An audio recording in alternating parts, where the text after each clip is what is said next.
Chapter 743. It was no wonder that Pei Fong was so anxious. Among all the feudal lords, he Qi Jiujuan and Ouyangda were the strongest when they worked together, and he was the most outstanding among the three of them. The ones who gained the most from conquering China's cultivation world were the three of them. Everyone was searching for a bead like finding a needle in a haystack. Naturally, the strongest faction had a higher chance of finding the star bead. However, everyone was not united and had their own selfish motives. Who didn't want the star bead? Even Qi Jiujuan and Ouyangda's factions were doing the same thing after invading China's cultivation world. Actually, Pei Fong was most likely referring to Qi Jiujuan and Ouyangda when he scolded them for not being united. However, they were allies and it wasn't good for them to fall out, so he could only scold them indirectly. As for the others, he didn't put them in his eyes. So what if he found it? At most, he would just snatch it. After all, his strength was right there. How could everyone not know what Pei Fong was planning? Naturally, they would strike first and gain the upper hand. Speaking of which, when Pei Fong scolded everyone, he should also reflect on himself. Before invading China, the three factions led by him had impatiently divided up Huazongming, Putaidong, and Yanji's territories. He thought that he had taken the majority for granted. His actions had already disappointed everyone. If everyone still didn't do it for themselves, then the three factions would be a good example. As for the star bead that could cause a war between immortals in ancient times, everyone wanted it even more urgently. In the end, the various countries' factions were defeated by China. Although Yu Qianqiu was in the eastern sacred land, he would often sneakily find Hong Qi and Gu Qingyan to get information. After learning that China's cultivation world had defeated the various countries' joint invasion, even he was very surprised. He couldn't help but marvel at the strength of supporting Xian Island and 10,000 demons. These two factions were truly sinister. As expected, there were many hidden dragons and crouching tigers. It was very difficult for outsiders to figure out their ins and outs. If it wasn't because they were forced into a corner by the various countries, who would know that these two factions had hidden so many tribulation-passing experts? However, what puzzled Yu Qianqiu was that since supporting Xian Island and 10,000 demons had so many tribulation-passing experts, why hadn't there been a spirit-severing expert after so many years? Excluding the possibility of Bai Changchun scaring him away, that shouldn't be the case.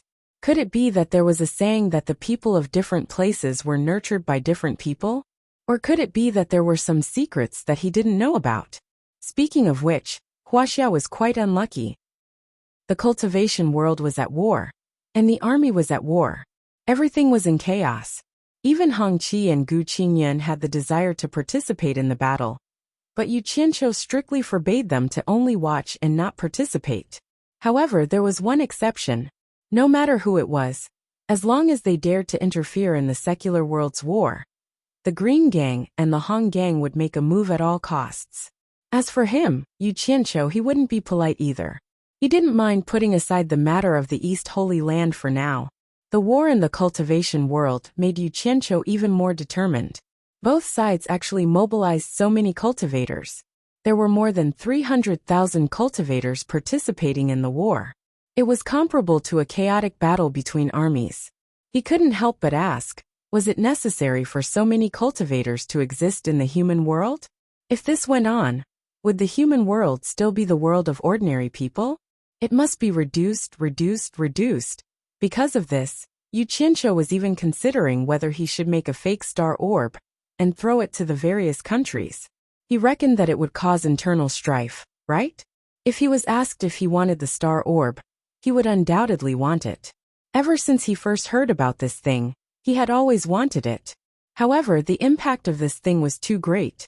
It caused turmoil in the three realms. Even the immortal emperor and the emperor of the underworld coveted it. If he said that he wanted it, he would be too stupid. Some things couldn't be said out loud and could only be hidden in his heart. He was determined to help Shi Wenguang conquer the world. Yet he could just casually take something and send him away? Even he didn't believe it. No matter how lively the cultivation world was, as long as it didn't provoke him, he temporarily didn't participate and only watched silently from the back. because he had found a new route to the top, and that was the East Holy Land. He had always believed in walking the path of the top. The lower his cultivation, the more he should walk the path of the top. His experience from his previous life told him that this was the best way to rise quickly.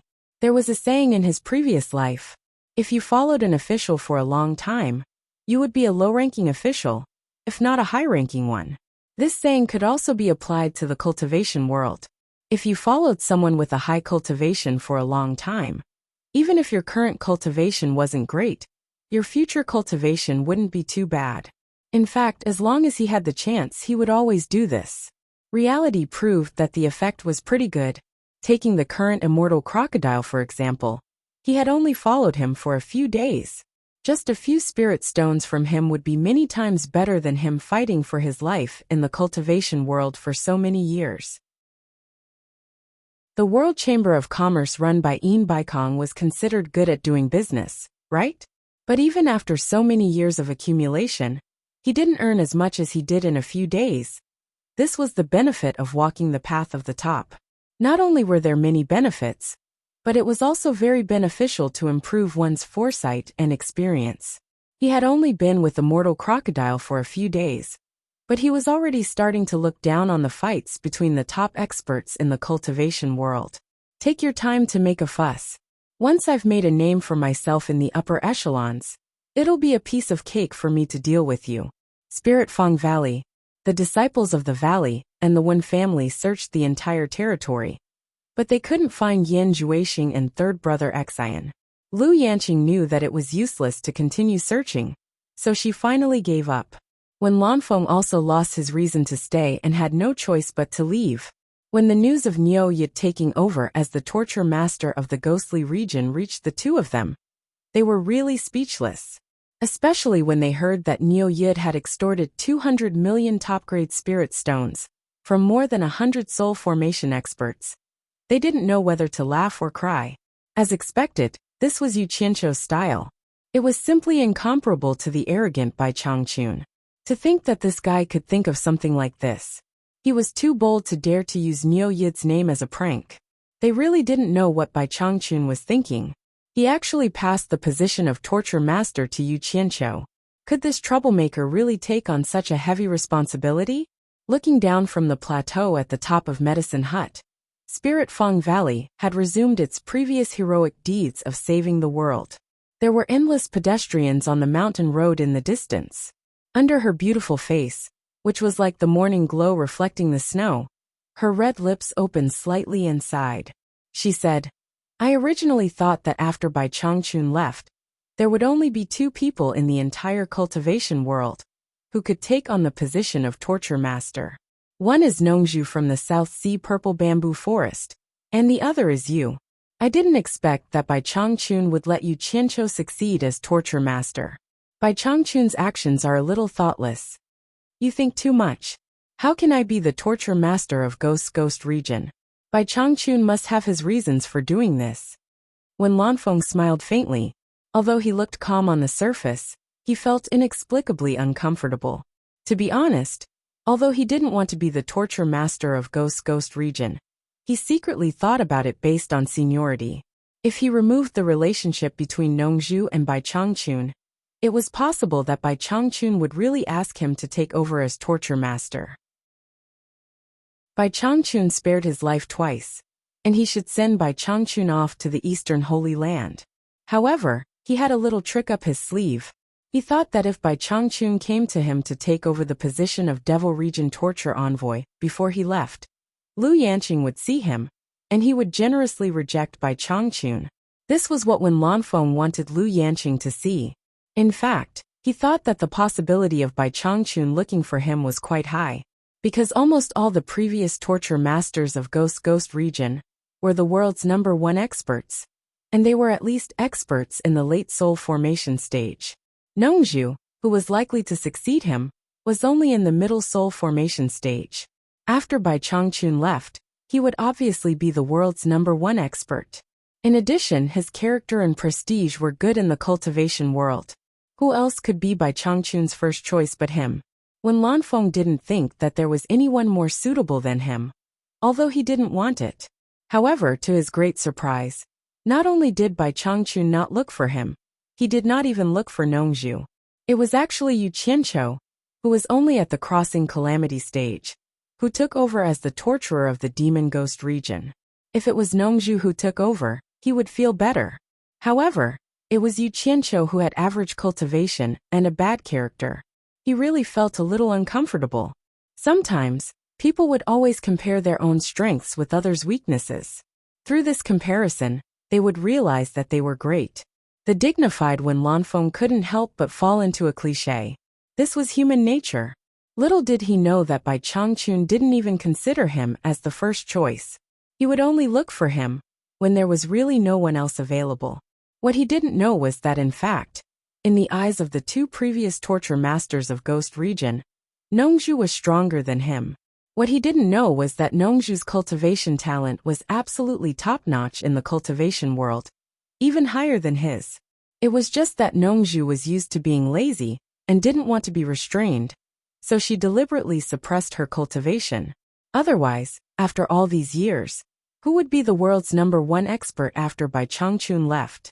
If Bai Changchun were to reconsider the candidate for the Ghost Region's torture master, he would still choose Yu Qianqiu, and not someone else.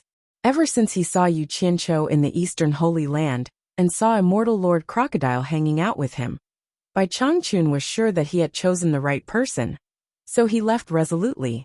This was because making friends often reflected a person's ability, and it didn't depend entirely on luck. If Wen Lanfeng met Immortal Lord Crocodile and saved him, no one knew what the outcome would be, but the two of them would definitely not be friends. As for Nongzhu and Yu Qianqiu, these two cheeky fellows, they would definitely be able to trick Immortal Lord Crocodile into becoming friends with their words. Bai Changchun had already seen this before. Back then, he had fallen for Nongzhu's trick and helped him take the blame for so many years in the Ghost Region. Not to mention Yu Qianqiu, Bai Changchun had already heard him call Immortal Lord Crocodile an old monster. The two of them were almost in the same boat. If there was any trouble in the Ghost Region that couldn't be solved, Yu Qianqiu would definitely ask Immortal Lord Crocodile to help. Chapter 744. Later, news came from Xianxian Island. After Bai Changchun left, Nongzhu and Yu Qianqiu were coveted by the lords of various countries. Nongzhu even killed Hua Zongming, Pu Taidong, and Yin Ji in anger. Although the crisis was finally resolved, Wen Lanfeng secretly felt ashamed. He regretted that he did not help Nongzhu at the critical moment because of his selfishness. After all, Nongzhu had saved his life twice at the most critical moment. The two people standing on the platform of the medicine hut each had their own thoughts. Lu Yanqing was now thinking that after the lords of various countries left Xianxian Island, why did Niu Yud, also known as Yu Qianqiu, appear in Shuntian Island? Could it be that Yu Qianqiu was faster than a cultivator of Huashan realm? No matter how she thought about it, it was a little strange. How could Niu Yud frighten the lords of various countries? It should be known that this group of people would not release the eagle without seeing the rabbit. It was impossible to frighten them without seeing it with their own eyes. Unfortunately, those who had suffered a loss did not want to mention this matter again. No one knew what had happened at that time. In any case, the group of people obediently took out 200 million high-grade spirit stones, especially Pei Fong, who was forced to take out 300 million. The more Lu Yanqing thought about it, the more curious she became. Now she found that Yu Qianqiu came and went like the wind. She rarely heard about his route. He always appeared here and there suddenly. Wherever he went, he could stir up a big commotion. Or he simply disappeared, completely disappearing in front of everyone. And when he appeared, there was a lot of scolding everywhere in the cultivation world. He was not afraid of being scolded, and could not be beaten to death. He ran around everywhere, appearing and disappearing like a ghost. For example, now, when the cultivation world was in a state of chaos, Yu Qianqiu had completely disappeared from the cultivation world. There was no news about him in the entire cultivation world. Could he really behave and pretend to be Niu Yud in the demon realm? Lu Yanqing faintly felt that it was somewhat impossible. In fact, Lu Yanqing also understood that although Bai Changchun was a proud and aloof person, he was definitely not a person who would act recklessly. However, what Lu Yanqing could not understand was why Bai Changchun would choose such a reckless person to be his disciple, and even let him take over the demon ghost realm. Could there be more to it? Of the two torture envoys of the demon ghost region, one had the highest cultivation base in the world, and was arrogant, while the other, Lu Yanqing, now felt that Yu Qianqiu was like a riddle, laughing and scolding, showing his true nature. He was also a real villain, but she could not figure him out, as if he was hidden in the fog. Lu Yanqing thinks that she just wants to see what secrets are hidden behind Yu Qianqiu. But she doesn't know that when a woman starts to be curious and concerned about a man, that is the beginning of the disaster. Especially when that man's world was filled with legendary colors. The more one understood, the more dazzling it would be. The two people on the cliff fell into silence. When Lanfeng slightly exhaled and broke the silence, Yanqing, should we go to the demon ghost region to pay a visit to the new torture envoys, Niu Yid? This was the only excuse he could find to spend more time with Lu Yanqing. However, Lu Yanqing gently shook her head and said, "The rules of the demon ghost region do not allow trespassing. It's not good to go there rashly. Let's talk about it later." She believed that with the enchantress and Yin Yu here, Yu Qianqiu would not leave them alone and would come. When Lanfeng paused and slightly sighed, "Then take care. I'll go back first. Remember to find me if there's anything." "This time, thank you." Lu Yanqing nodded her head and expressed her gratitude. When Lanfeng shook his head with a wry smile, stepped forward and flashed into the sky. In the great snow mountain of Dirong country, the secret chamber in the belly of the mountain was filled with red fog. It was so thick that the movement inside could not be seen, and the smell of blood was still pungent. Yan Juixing's astonished voice came from inside. "Niu Yi took over the demon ghost region?" Outside the secret chamber, Bing Qingzi, who was guarding at the door, said, "Yes, the news is true, but it's really surprising that Bai Changchun would choose him to take over the demon ghost region. I thought it was either Nongzhu or Wen Lanfeng. This Bai Changchun is really powerful. He can even pull the guide of the immortal world to take over his demon ghost region." During this time, Bing Qingzi almost never left the door of the secret chamber to protect Yan Juixing. He did not want Yan Juixing to encounter any danger again, because Yan Juixing could not be so lucky to escape from death every time. If something really happened to Yan Juixing, it would be an unbearable burden for him. Years of hard work would go down the drain. For safety reasons, he even summoned the snow flood dragon to the door of the secret chamber. One man and one flood dragon each guarded one side. The security was tight. In the secret chamber filled with red fog, a white figure suddenly shot out. The snow flood dragon's head stretched out and shrank like lightning, and bit into its mouth. A bloodless naked girl was directly swallowed into the stomach of the snow flood dragon. Having eaten another delicious meal, the snow flood dragon shook its head in satisfaction. Its bright red eyes stared at the secret chamber, seemingly wanting to continue. Bing Qingzi, who was sitting cross-legged, just casually glanced at it. At first, he was a little uncomfortable about using living people to practice demonic arts, but now he was used to it. Every day, several virgin girls would be sent to the foot of the mountain. It was unknown how many of them had been used up until now. If it was in other countries, it would have already aroused the vigilance of others with the constant disappearance of girls. But with the identity of the state preceptor of Dirong country, it was a piece of cake for him to settle this. Moreover, Dirong country was originally Bing Qingzi's territory. Capturing a few poor girls was nothing to him. Yan Juixing, who was hiding in the red fog in the secret chamber, continued Bing Qingzi's words. He gritted his teeth and said, "It's all because of him that I have to hide like this. So what if he is an immortal from the immortal world? When I succeed in my demonic arts, I will definitely let him know the power of my demonic arts. I will make him beg for death." A sharp roar echoed in the passage of the mountain for a long time. The cannibal tribe by the Moon Lake was singing and dancing. The atmosphere was very warm, for no other reason than to send off the warriors participating in the fence contest. The cannibal tribe was just a small tribe with a few hundred people. For many years, the 3 strongest warriors would be selected to represent the tribe in the contest. Originally, the 3 warriors had already been selected, but because Yu Qianqiu's enthusiasm affected Immortal Crocodile, the 2 of them replaced the other 2 warriors. With warriors like the 2 of them participating in the contest, the cannibal tribe was naturally very happy. Based on their bravery in killing the lake monster, they would definitely qualify for the contest. However, the 2 of them were outsiders, and they were only temporarily taken in by the tribe. How could they let the guests replace them?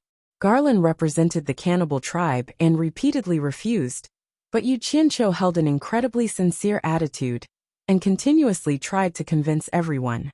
In the end, the entire cannibal tribe was moved, and they allowed those 2 fellows to represent the cannibal tribe. Immortal Crocodile didn't know what was going on.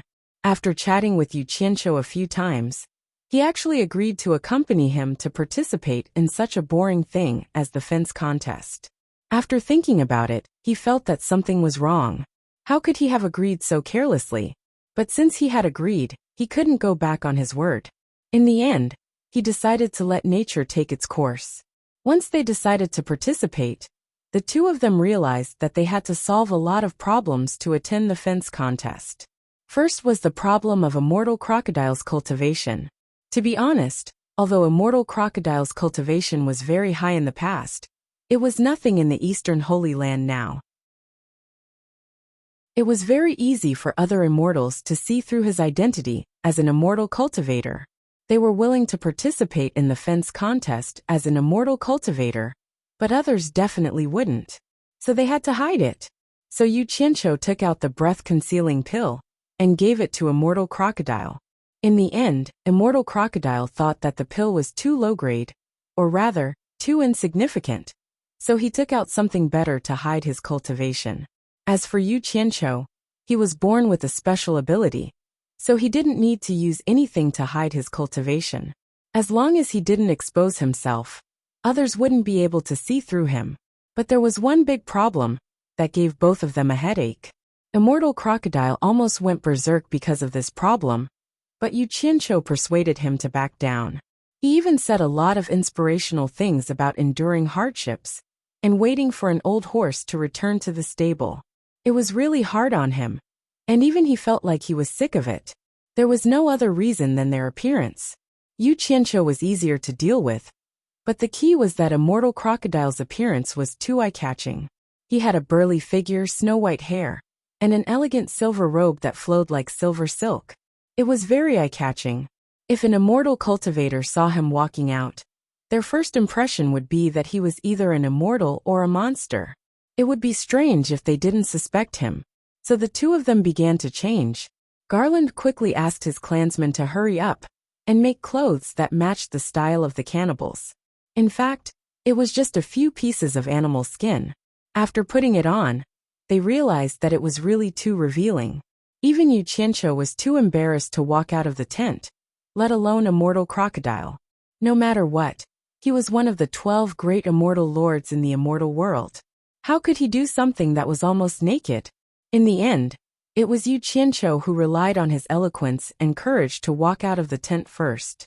Immortal Crocodile gritted his teeth and followed him out.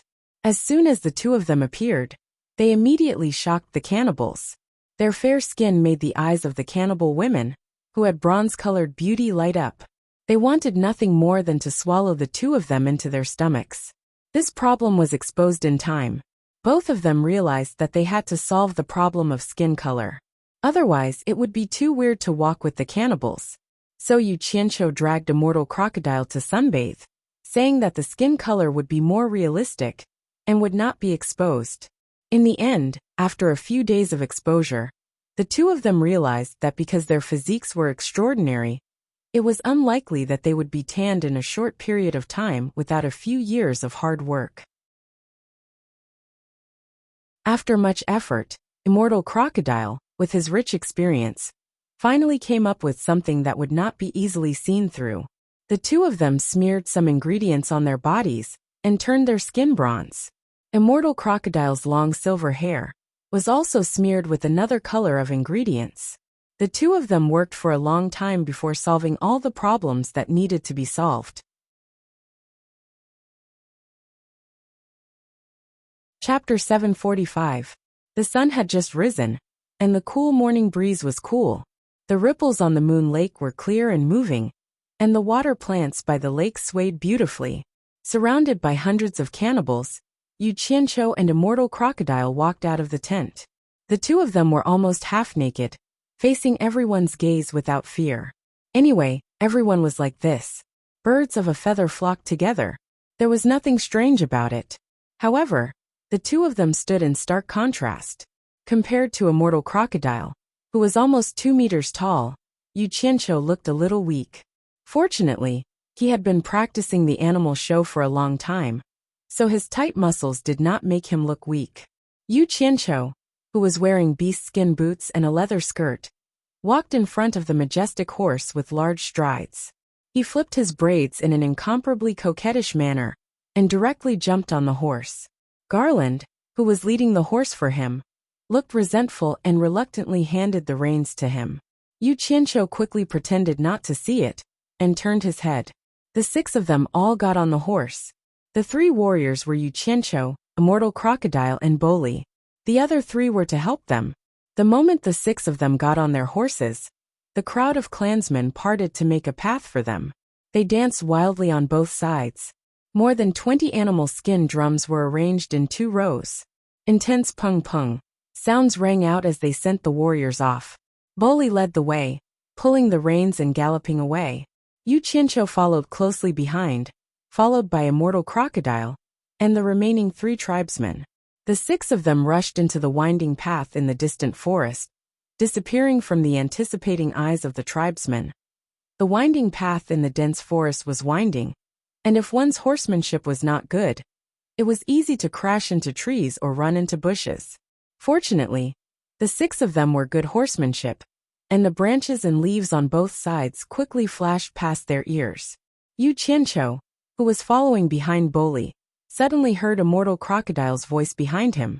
That woman's eyes were very clingy. She took off all her clothes and touched you a few times at night. I can't believe you could resist it. He was naturally referring to Garland.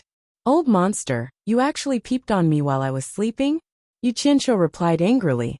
What are you shouting for? Do you think I don't know that you're spying on me? Immortal Lord Crocodile sneered. Yu Qianqiu was speechless. It wasn't that he was a peeping Tom, but Immortal Lord Crocodile's actions shocked him. She had thought that he would be reserved, but who would have thought that this old monster would actually have a taste of meat in the cannibal tribe? He seemed to not reject anyone, and every night, he would have sex with several women. How heroic! Yu Qianqiu was curious, and could not help but use his spiritual sense to check every night. But then again, with the other party's cultivation, it wouldn't be difficult for him to discover that he was peeping. It was just that he didn't expect the old monster to be so vigilant even when doing things. It was really surprising. The horses galloped through the forest, and the sound of hooves rang out incessantly. However, the 2 of them were silent. Let's not talk about each other. Neither of us was a good person. But after a while, Immortal Lord Crocodile transmitted his voice again. Yu Qianqiu, if you can't help me recover my cultivation in 500 years, don't blame me for being impolite. Hey, you've said it 100 times. Do I look like a liar to you? Don't mention it in the future. I'm sick of hearing it even if you don't say it. Yu Qianqiu gave a perfunctory reply. In order to get Immortal Lord Crocodile to be his bodyguard, he had spent a lot of effort. In the end, he made up a white lie that he could help him recover his cultivation in 500 years. Only then did he manage to tame Immortal Lord Crocodile. Otherwise, why would Immortal Lord Crocodile accompany him everywhere? He had already calculated that if the 2 of them were really together for 500 years, even a rock would feel warm. He didn't believe that the old monster would really do anything to him.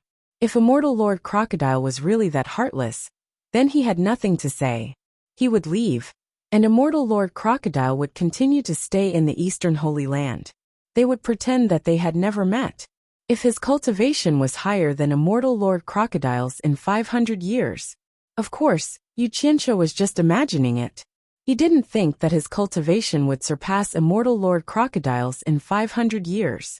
In fact, Immortal Lord Crocodile wasn't that gullible.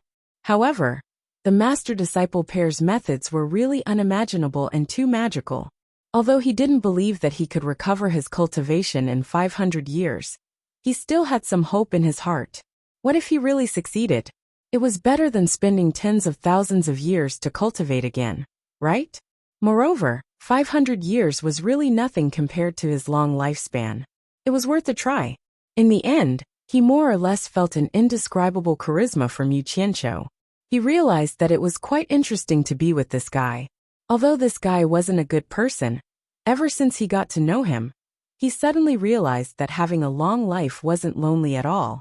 Occasionally, he had a glimmer of enlightenment. He asked himself, what is the true meaning of cultivation? After spending half a day, the group of 6 finally ran out of the forest. They could see a road in the wilderness in front of them, stretching into the distance like a yellow ribbon. In the distance, there were many houses clustered together, and it seemed to be a small town. Bully pulled the reins and rode on the hillside. The 5 people behind him lined up and looked into the distance. In just a short while, several groups of people had run on the road. They were dressed like their own people. Although Yu Qianqiu didn't know which tribe they were from, he guessed that their purpose was similar to that of the cannibals. They were all going to participate in the fence meeting. Judging from the number of people passing by, it seemed that the cannibals were really a small tribe.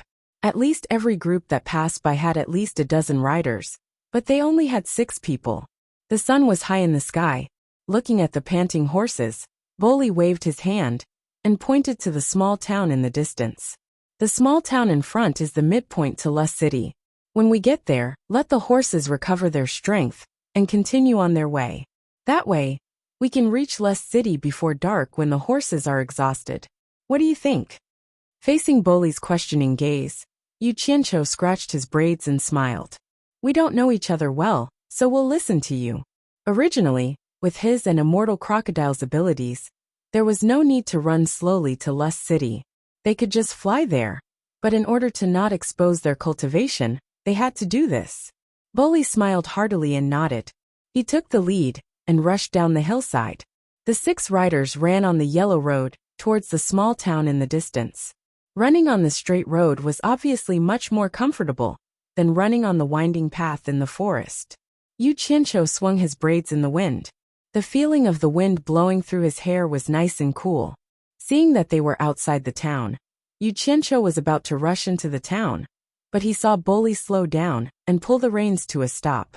The others also stopped.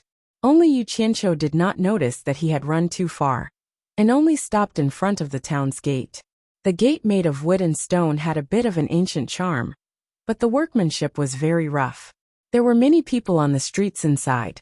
Looking at their clothes, it was obvious that most of them were people of various tribes, but some were wearing more formal long robes.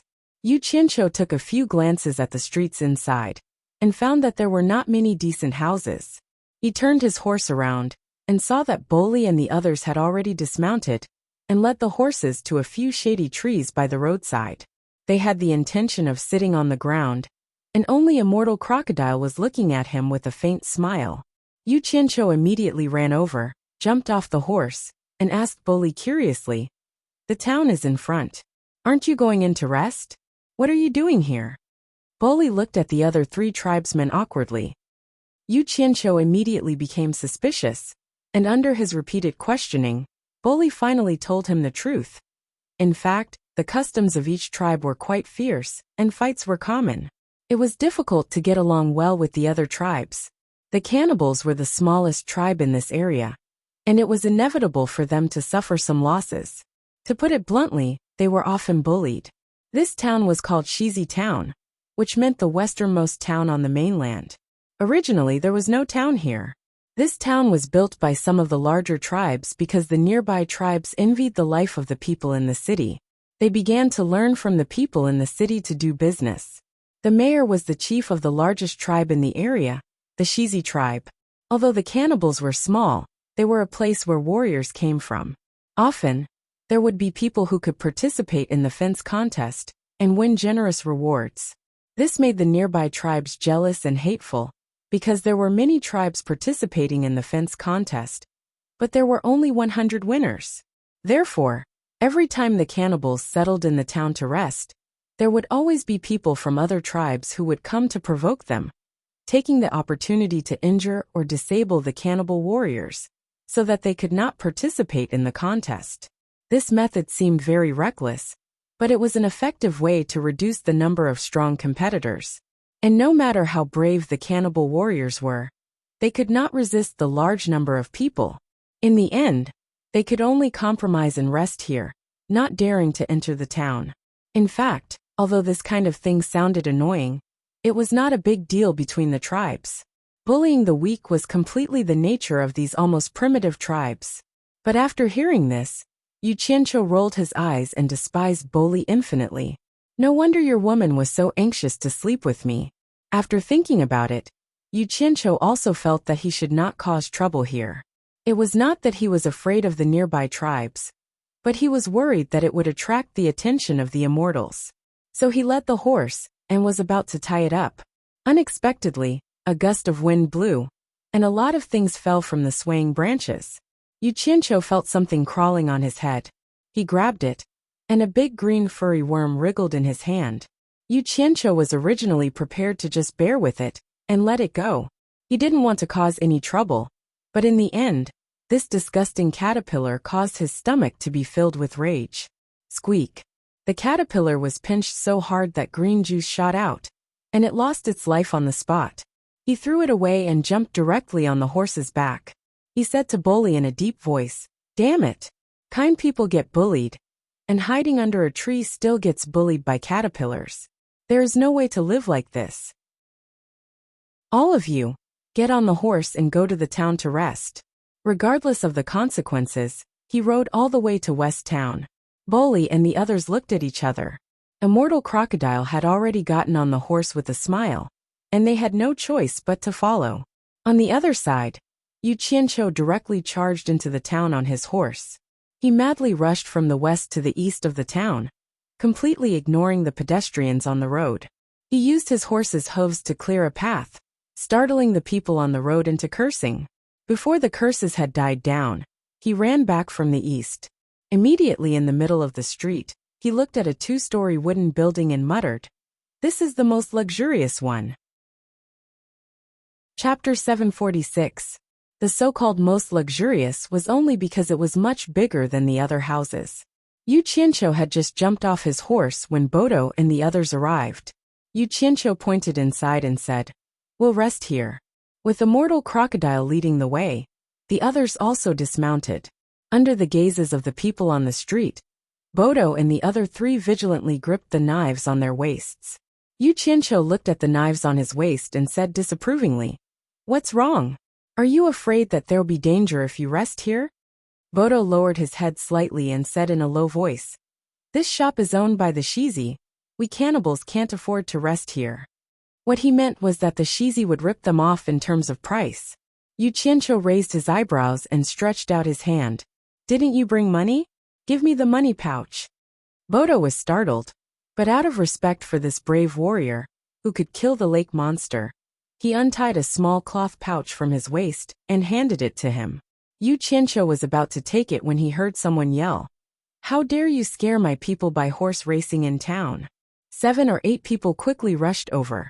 Just as Yu Qianqiu was about to ask what they were up to, the leader of the group suddenly snatched the money pouch from Bodo's hand. Weighing the pouch in his hand, he looked at Yu Qianqiu in disdain. "This pouch of money belongs to us. We'll take it as you scaring our people." Before he could finish, there was a flash of cold light, followed by a streak of blood. Before anyone could see what was going on, they found that the person's hand that was holding the money pouch was gone, leaving only a bare arm. Blood suddenly spurted out from the dark red stump. The knife on Yu Qianqiu's waist had moved to his right hand at some point, and his left hand was holding Bodo's money pouch with a severed hand. His movements were so fast that the person only realized that his hand had been cut off when blood spurted out of his hand. Ah! Before he could finish screaming, he saw a cold light flash by, and a large head flew into the air. Yu Qianqiu raised his leg and kicked the man's chest, sending him flying a few meters away. Blood spurted out from the wound on his neck. Yu Qianqiu didn't even bother to look at it. He pulled off the broken hand that was holding onto the money pouch and muttered, "What AF asterisk king problem? Asking for a beating." In just a few moments, the people on the street who were prepared to watch the show were all stunned. Bully and the other three were already dumbfounded. The street instantly became very quiet. Immortal Lord Crocodile's face also twitched slightly. He thought to himself, how ruthless. The other 7 people who had come with the dead person only now realized that their clansmen had been killed. Their eyes turned red, and without any warning, they all pulled out their knives and charged at Yu Qianqiu. Yu Qianqiu raised his head slightly and charged into the crowd with quick steps. A series of punches, kicks, and saber lights danced in the air. 7 heads flew up and 7 corpses fell to the street with blood spurting out from their mouths. Their bodies were still twitching, and only after a long while did they stop moving. Yu Qianqiu shook off the blood on his knife and put it away without a change in expression, as if nothing had happened. To him, killing a few mortals was not something to be happy about. The quiet street suddenly burst into an uproar, and everyone looked at Yu Qianqiu with reverence. Bully and the other 3 looked at Yu Qianqiu with admiration. He was indeed the warrior who killed the lake monster. Immortal Lord Crocodile's eyelids twitched uncontrollably. He couldn't help but want to ask this kid what he had been doing before he started cultivating. The clean and sharp close-range combat just now was very familiar and had nothing to do with the level of his cultivation. It was normal for people to die in battles between tribes. In addition, there were no legal restrictions, so it was completely up to the winner to decide. The loser could just blame it on his bad luck and take revenge if he had the ability. Under everyone's gaze, Yu Qianqiu expressionlessly carried the money bag and entered the shop. The people who were standing at the entrance to watch the show quickly retreated. Bully and the other 3 led the horses into the small alley next to the shop. They found the stable and placed the fodder for the horses before returning. When they entered the shop, they saw that Yu Qianqiu and Immortal Lord Crocodile had already taken a seat. The table was filled with sumptuous meat dishes. Yu Qianqiu waved them over and let them eat to their heart's content. Bully and the other 3 were still a little worried. After all, things wouldn't be so peaceful outside. After all, Yu Qianqiu had killed the people of the 2nd largest tribe in the area, the Wasi tribe. Yu Qianqiu tasted everything and found that it didn't taste very good. He immediately lost his appetite. Immortal Lord Crocodile obviously didn't like these things either. He casually took a bite and threw it aside. He turned to stare at Yu Qianqiu and transmitted his voice. "Kid, you killed to your heart's content. Have you ever thought about the entire cannibal tribe? Why? Are you worried about those old lovers who accompany you every night?" Yu Qianqiu said nonchalantly. "Don't worry. I have my own plans." While transmitting his voice, he poured all the money in the bag onto the table. There were 2 gold coins and hundreds of silver coins. Neither of them had ever seen the currency used in this continent before. They each picked up a piece and examined it. The printing was quite exquisite. There were portraits on both sides of the coin. One side was a man with a cold face, and the other side was a beautiful woman. Immortal Lord Crocodile looked at the portraits on both sides of the coin and could not help but snort. Yu Qianqiu was stunned. After looking at the coin again, he transmitted his voice. Could it be Yi Xiao and Ji Wu? Who else could it be other than them? Tisk tsk. So Ji Wu is a beautiful woman. Yu Qianqiu exclaimed.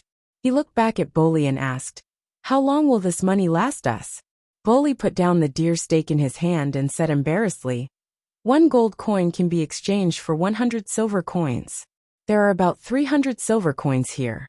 If we use them sparingly, we should be able to use them until the end of the preliminary round. This is all the money left in the clan." Yu Qianqiu nodded slightly. It seemed that the cannibals were not very well off. But it did not matter, he had money. With that thought in mind, he reached out and lifted the fur skirt around his waist. Under Immortal Lord Crocodile's suspicious gaze, he grabbed a handful of things and placed them on the table. A pile of shiny golden objects appeared on the table. Everyone at the table was dumbfounded. It turned out that what Yu Qianqiu had taken out were shiny gold coins. They seemed to be newly minted coins. Without saying anything, Yu Qianqiu took out another 5 or 6 handfuls of coins and put them on the table. Immortal Lord Crocodile reached out and grabbed a few pieces to verify their authenticity. They were all genuine. The engraved heads were exactly the same as the ones he had seen before. They did not look like replicas. "Where did you get so many gold coins?" Immortal Lord Crocodile asked in surprise. "My master gave them to me," Yu Qianqiu said perfunctorily. Immortal Lord Crocodile did not doubt this answer. Little did he know that Yu Qianqiu had casually made these coins using the gold seal. And the purity of these gold coins was quite high. Yu Qianqiu put all the coins on the table, and in Immortal Lord Crocodile's hands into a money bag. He threw it to the dumbfounded bully and smiled. "Now you don't have to worry about money. Whatever he wanted to eat, he just let it go. I'm going to find a place to pee." He secretly sent a voice transmission to Immortal Lord Crocodile. "I'm going to send the old and young of the cannibals away. I'll be back soon." With that he left. About 2 hours later, they saw him walk in. Bully and the others looked at each other. They did not know where he had gone to pee for such a long time. They were already full. Immortal Lord Crocodile asked via voice transmission, "You sent them all out of the Holy East Lands?" Seeing Yu Qianqiu nod slightly, he did not say anything else. In fact, Yu Qianqiu had sent all the cannibals to Utopia. It was just that it was not convenient for him to say it. After eating, the bill went smoothly. There was no haggling. He only spent 1 silver coin after ordering so much meat. Even Bully and the others felt it was strange. It seemed a little too cheap. Yu Qianqiu did not think much of it. He guessed that the shopkeeper was frightened by his killing move. Immortal Lord Crocodile laughed coldly, as if he knew something. Just as they reached the door of the store, Bully suddenly stopped and said, "We don't need to participate in this fence meeting anymore." They all turned around and looked at him, not knowing why he said that. Bully raised the bulging money bag in his hand and said, "This much gold is enough for our people to live for many years. More importantly, we just offended the Wasi tribe. They will definitely take revenge on us. We need to go back and protect our people." The other 3 clansmen looked at each other and nodded their heads solemnly. Immortal Lord Crocodile looked at Yu Qianqiu with a mocking expression, as if saying, "Who asked you to kill so many people? Who asked you to give them so many gold coins? Who asked you to send the cannibals away? Now you're getting your retribution, aren't you?" Yu Qianqiu was stunned. He did not expect himself to make a fool of himself. His face darkened as he said, "No, we have to participate in the fence meeting." Chapter 747. There were many reasons why Yu Qianqiu had to go to the fence meeting. The mortals here definitely could not see the purple fire, so he had to contact the immortals here to find out. If ordinary immortals did not know, then he had to find a way to find high-level immortals in the immortal cities.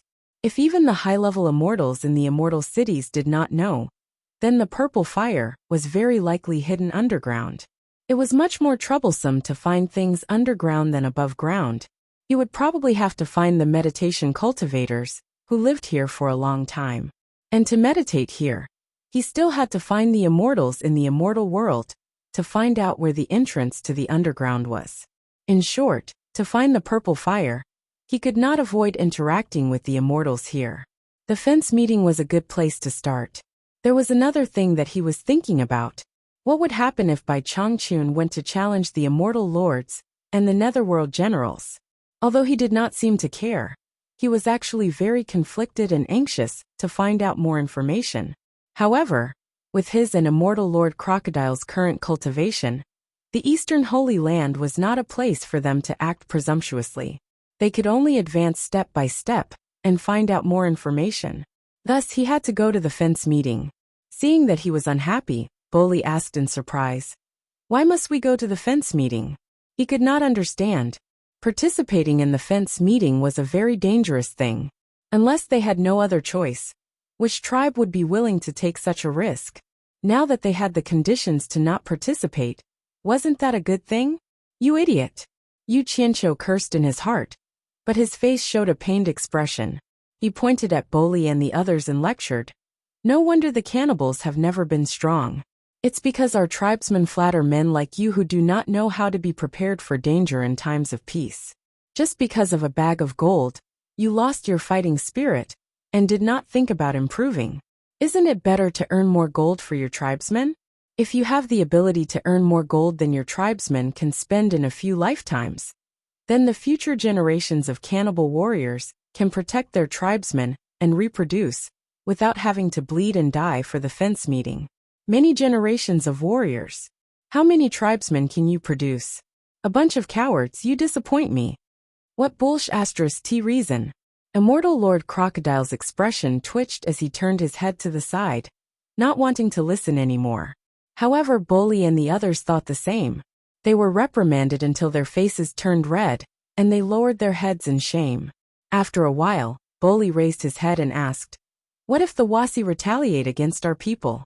"Don't worry about it."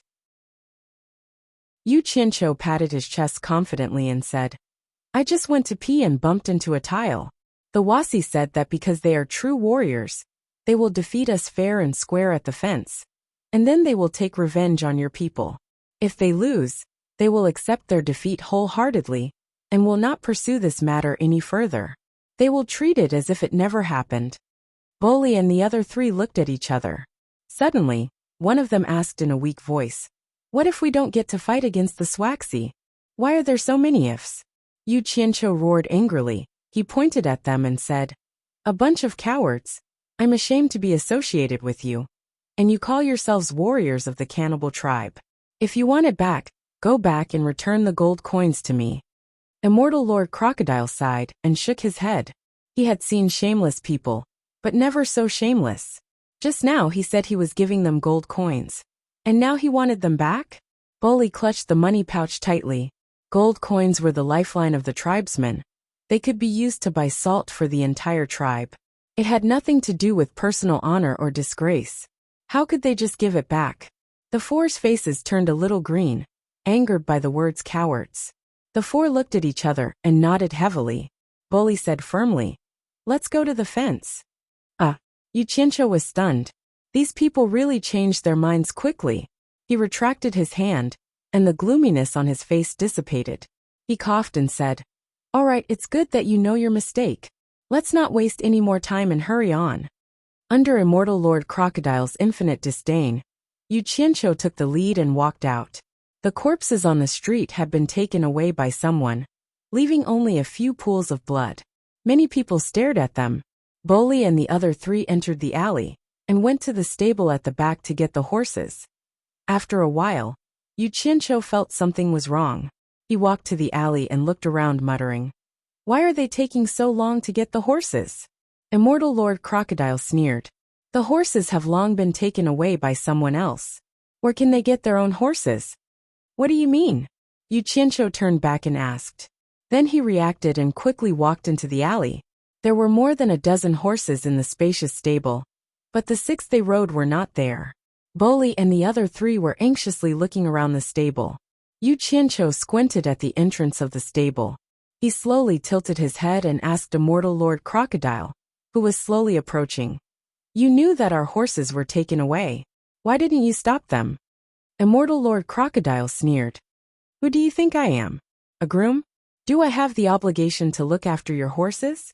Besides, you didn't tell me in advance." Yu Qianqiu was about to say something, but he swallowed it. There was no need to get into a fight over such a small matter. Otherwise, he would be the one at a disadvantage. As soon as he turned around, he saw Bolly running over and saying anxiously, "Our horses are gone." "They were taken away, of course they are gone," Yu Qianqiu said indifferently. He sneered in his heart. Lust City's expenses were not low, and many tribes would rush to register on the last day to reduce unnecessary expenses. If they missed the registration time, the other tribes would not open the back door again. The person who stole the horses had obviously seen this and wanted to break the cannibals' leg strength so that they would miss the opportunity to compete. Perhaps the other party saw that they were skilled, so they did not do it openly, but secretly. No wonder they paid the bill so cheaply. If this was not trying to hide something, what was it? The The four screamed. They could roughly guess what was going on. Bully said anxiously, "Then what should we do? Without the horses, we definitely can't get to Lust City in time to register." "Are you stupid? Why do you have to ask me such a simple thing?" Yu Qianqiu waved his hand and pointed to the horses in the stable. "Others can take away your horses, but can't you take away other people's horses? Can't you use your brain? This is not good." Bully looked around the stable and said nervously, "We didn't see who took our horses. What if it wasn't the owner of these horses?" Yu Qianqiu looked at him, as if he was looking at an idiot, and sneered. "You're crazy, that's nonsense. If we saw who it was, would the horses still be taken away? Stop talking nonsense. Who cares who it is? One horse each, let's hurry." After that, he went straight into the stable, untied the ropes and pulled out 2 horses. He gave one to Immortal Crocodile, and jumped on the horse's back. Bully and the other 3 were not as mentally strong as him. He could even be a thief and act like it was a matter of course. They pulled out 1 horse each and ran towards the street. Before leaving, Immortal Crocodile saw Yu Qianqiu bend his finger and flicked a red light into the stable. It quickly disappeared into the mountain of fodder, and he did not know what Yu Qianqiu was trying to do. Rushing onto the street, Yu Qianqiu swung his pigtails and opened a path in front of the horse, scaring the pedestrians on the street and causing them to dodge in panic. Just as the sound of horse hooves sounded, several people ran out of the shop and chased after them. "Horse thieves, stop right there." Bully and the other 3 followed behind Yu Qianqiu with a guilty conscience and quickly rushed out of the town. Not long after they rushed out of the town, they suddenly felt the sky change color. It was a little red, and the town behind them screamed, "Fire! Put out the fire! Quick, put out the fire!" Bully and the other 3 looked back and were instantly shocked. What a huge fire! It soared into the sky, and the ferocious fire quickly spread from the center of the town to the whole town. Inside the town, screams and screams could be heard incessantly. A large group of people rushed out of the town like a colony of ants, rolling and crawling as they escaped from the town. It was unknown how many people could not escape and would die in the sea of fire. Bully and the other 3 felt a lingering fear when they saw this scene. If they had come out a little later, they might not have been able to come out again. Immortal Crocodile retracted his gaze from the raging fire in the small town and looked at Yu Qianqiu, who was galloping forward on his horse. Among the 6 of them, he was the only one who didn't turn back to look at the commotion behind him. Immortal Crocodile immediately transmitted his voice. "Although they are unruly people, your punishment is a little too much. After all, they are just ignorant mortals. Why implicate so many innocent people? Oh, it seems that you are quite sympathetic. I was afraid that there were too few people who died to move your apathetic heart." Yu Qianqiu suddenly turned back, his eyes cold, and transmitted his voice coldly. "This fire is for you to see. I just want to tell you that we are mutually beneficial and equal. No one owes anyone anything. Everyone should help each other. What happened before really hurt me. You could have stopped others from taking our horses away, but you turned a blind eye to it, as if it had nothing to do with you. Can I understand that you are hindering me? Or are you trying to make fun of me? I don't think something like this should happen between us. You should understand now that those people who did not escape the sea of fire were actually killed by you. If you could have stopped our horses from being stolen, then these people would have lived a good life. I hope that these people's deaths can be a small reminder to you that there should not be any unpleasant things between us. We still have a long way to go. You and I need to take this as a warning." Immortal Crocodile's eyes flashed with a trace of emotion. This kind of reminder would be unforgettable even if he was cold-hearted. However, he snorted coldly. "You were the one who killed them, but you want to implicate me. What nonsense." No matter what he said, Yu Qianqiu did not say anything else. He turned back and urged the horse forward. Immortal Crocodile also kept quiet. The 6 of them galloped quickly, and the burning town gradually disappeared behind them. Dirong Kingdom's great snow mountain. Under the bright sun, the snow-capped peaks were white, and the magnificent ice palace reflected a psychedelic color. Yan Juexing, dressed in a black robe, slowly walked out of the ice palace's gate. He walked expressionlessly to the ice cliff and stopped. If he took another step forward, it would be a bottomless abyss. There was mist rising from the ice cliff, gently lingering around his body. The ice and jade sculptures on the cliff were crystal clear. The steep ice layer at the bottom of the cliff, which looked like it was chiseled by knives and axes, showed a magnificent light blue color. Coupled with the mist, it was like a paradise on earth. Although it was under the bright sun, Yan Zhuixing, who stood in the mist on the ice cliff, gave people a gloomy and terrifying feeling. His cold eyes stared into the distance without moving. Bing Qingzi was in the middle of the gate of the ice palace, with Yan Bugui, Manhu and Third Exile on both sides. They were all staring at the motionless black figure in front of the ice cliff. "What's wrong with Xing?" Yan Bugui asked Bing Qingzi uneasily. He should have been happy to see Yan Zhuixing come out with all four limbs intact. Who knew that Yan Zhuixing, who came out of the secret chamber in the belly of the mountain, would turn a blind eye to his father? He brushed past him stiffly, forcing the joy on his face to be replaced by uneasiness. Suddenly Yan Zhuixing, who was in front of the ice cliff, opened his arms. The mist around his body was quickly shaken off. "Ah!" He looked up to the sky and roared crazily. His voice was hoarse and deep. It didn't sound like a human's voice at all.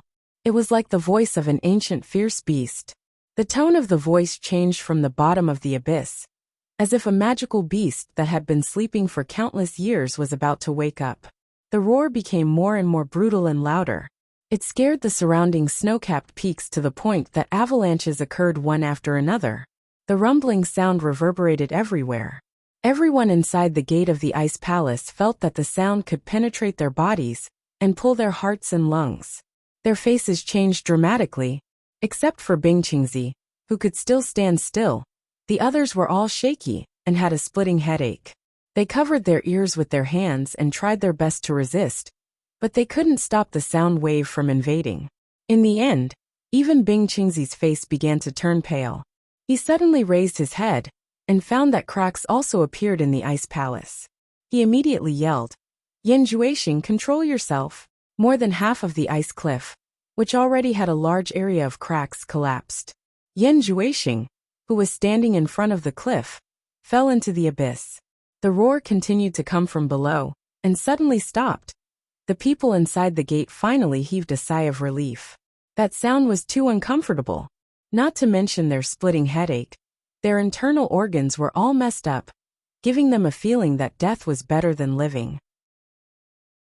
Before they could react, Bing Qingzi had already teleported to the sky above the abyss and stared down. Suddenly, Bing Qingzi's pupils shrank, and he yelled angrily, "Yan Zhuixing!" Before he could finish his words, a shadow shot out from the bottom of the cliff and collided with Bing Qingzi with a majestic and unparalleled aura. With a loud bang, Bing Qingzi, who quickly pushed out his palms to block the attack, let out a muffled groan and spat out a mouthful of blood. He was sent flying dozens of meters away. The shadow appeared. Yan Zhuixing, who was wearing a black robe, had disheveled hair, and his face couldn't be seen clearly. He was floating above the abyss in a horse stance. His movements were like a bow shooting a huge eagle. His whole body was surrounded by black murderous aura. One of his raised fists was shrouded in black light. Under his disheveled hair, a deep voice came out slowly, "Devil Fist." Chapter 748. It was quiet inside and outside the ice palace. Everyone in the ice palace who had yet to recover from the heart-wrenching roar were all dumbfounded. They couldn't believe the scene in front of them. Yan Zhuixing actually attacked his master, Bing Qingzi. The scariest thing was that he actually injured Bing Qingzi with just one punch. Everyone clearly saw the scene of Bing Qingzi vomiting blood. Bing Qingzi had the cultivation of late divine transformation realm. How many people in the world could injure him? Manhu and his brothers quickly flew to the sky and anxiously checked on their master's injury. Yan Bugui and Third Exile quickly flew to the side of Yan Zhuixing, whose hair was disheveled. Yan Bugui looked at Bing Qingzi, who was squinting his eyes, and anxiously scolded Yan Zhuixing. "Xing, are you crazy? How dare you attack your master?"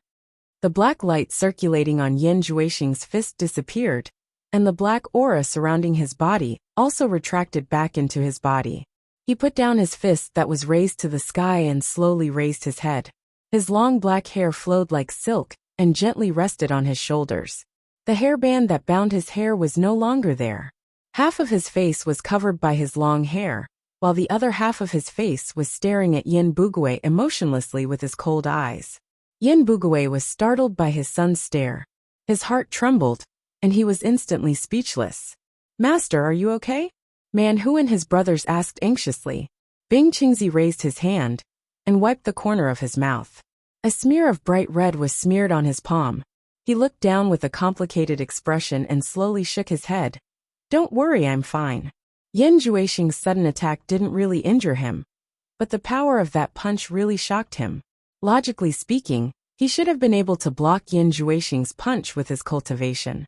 However, the explosive power contained in Yin Juexing's punch was frighteningly powerful. It gave people the illusion that no matter how high their cultivation was, they would not be able to withstand it. It directly blasted through the defense that he had put up to defend and injured him. The Zhen Yuan in Bing Qingzi's body was still faintly dispersing. It was not that Yin Juexing's cultivation was higher than his. In fact, there was still a long way to go. However, the power in this punch was quite strange and overbearing. The powerful penetrating power and explosive power perfectly combined together. It was very frightening.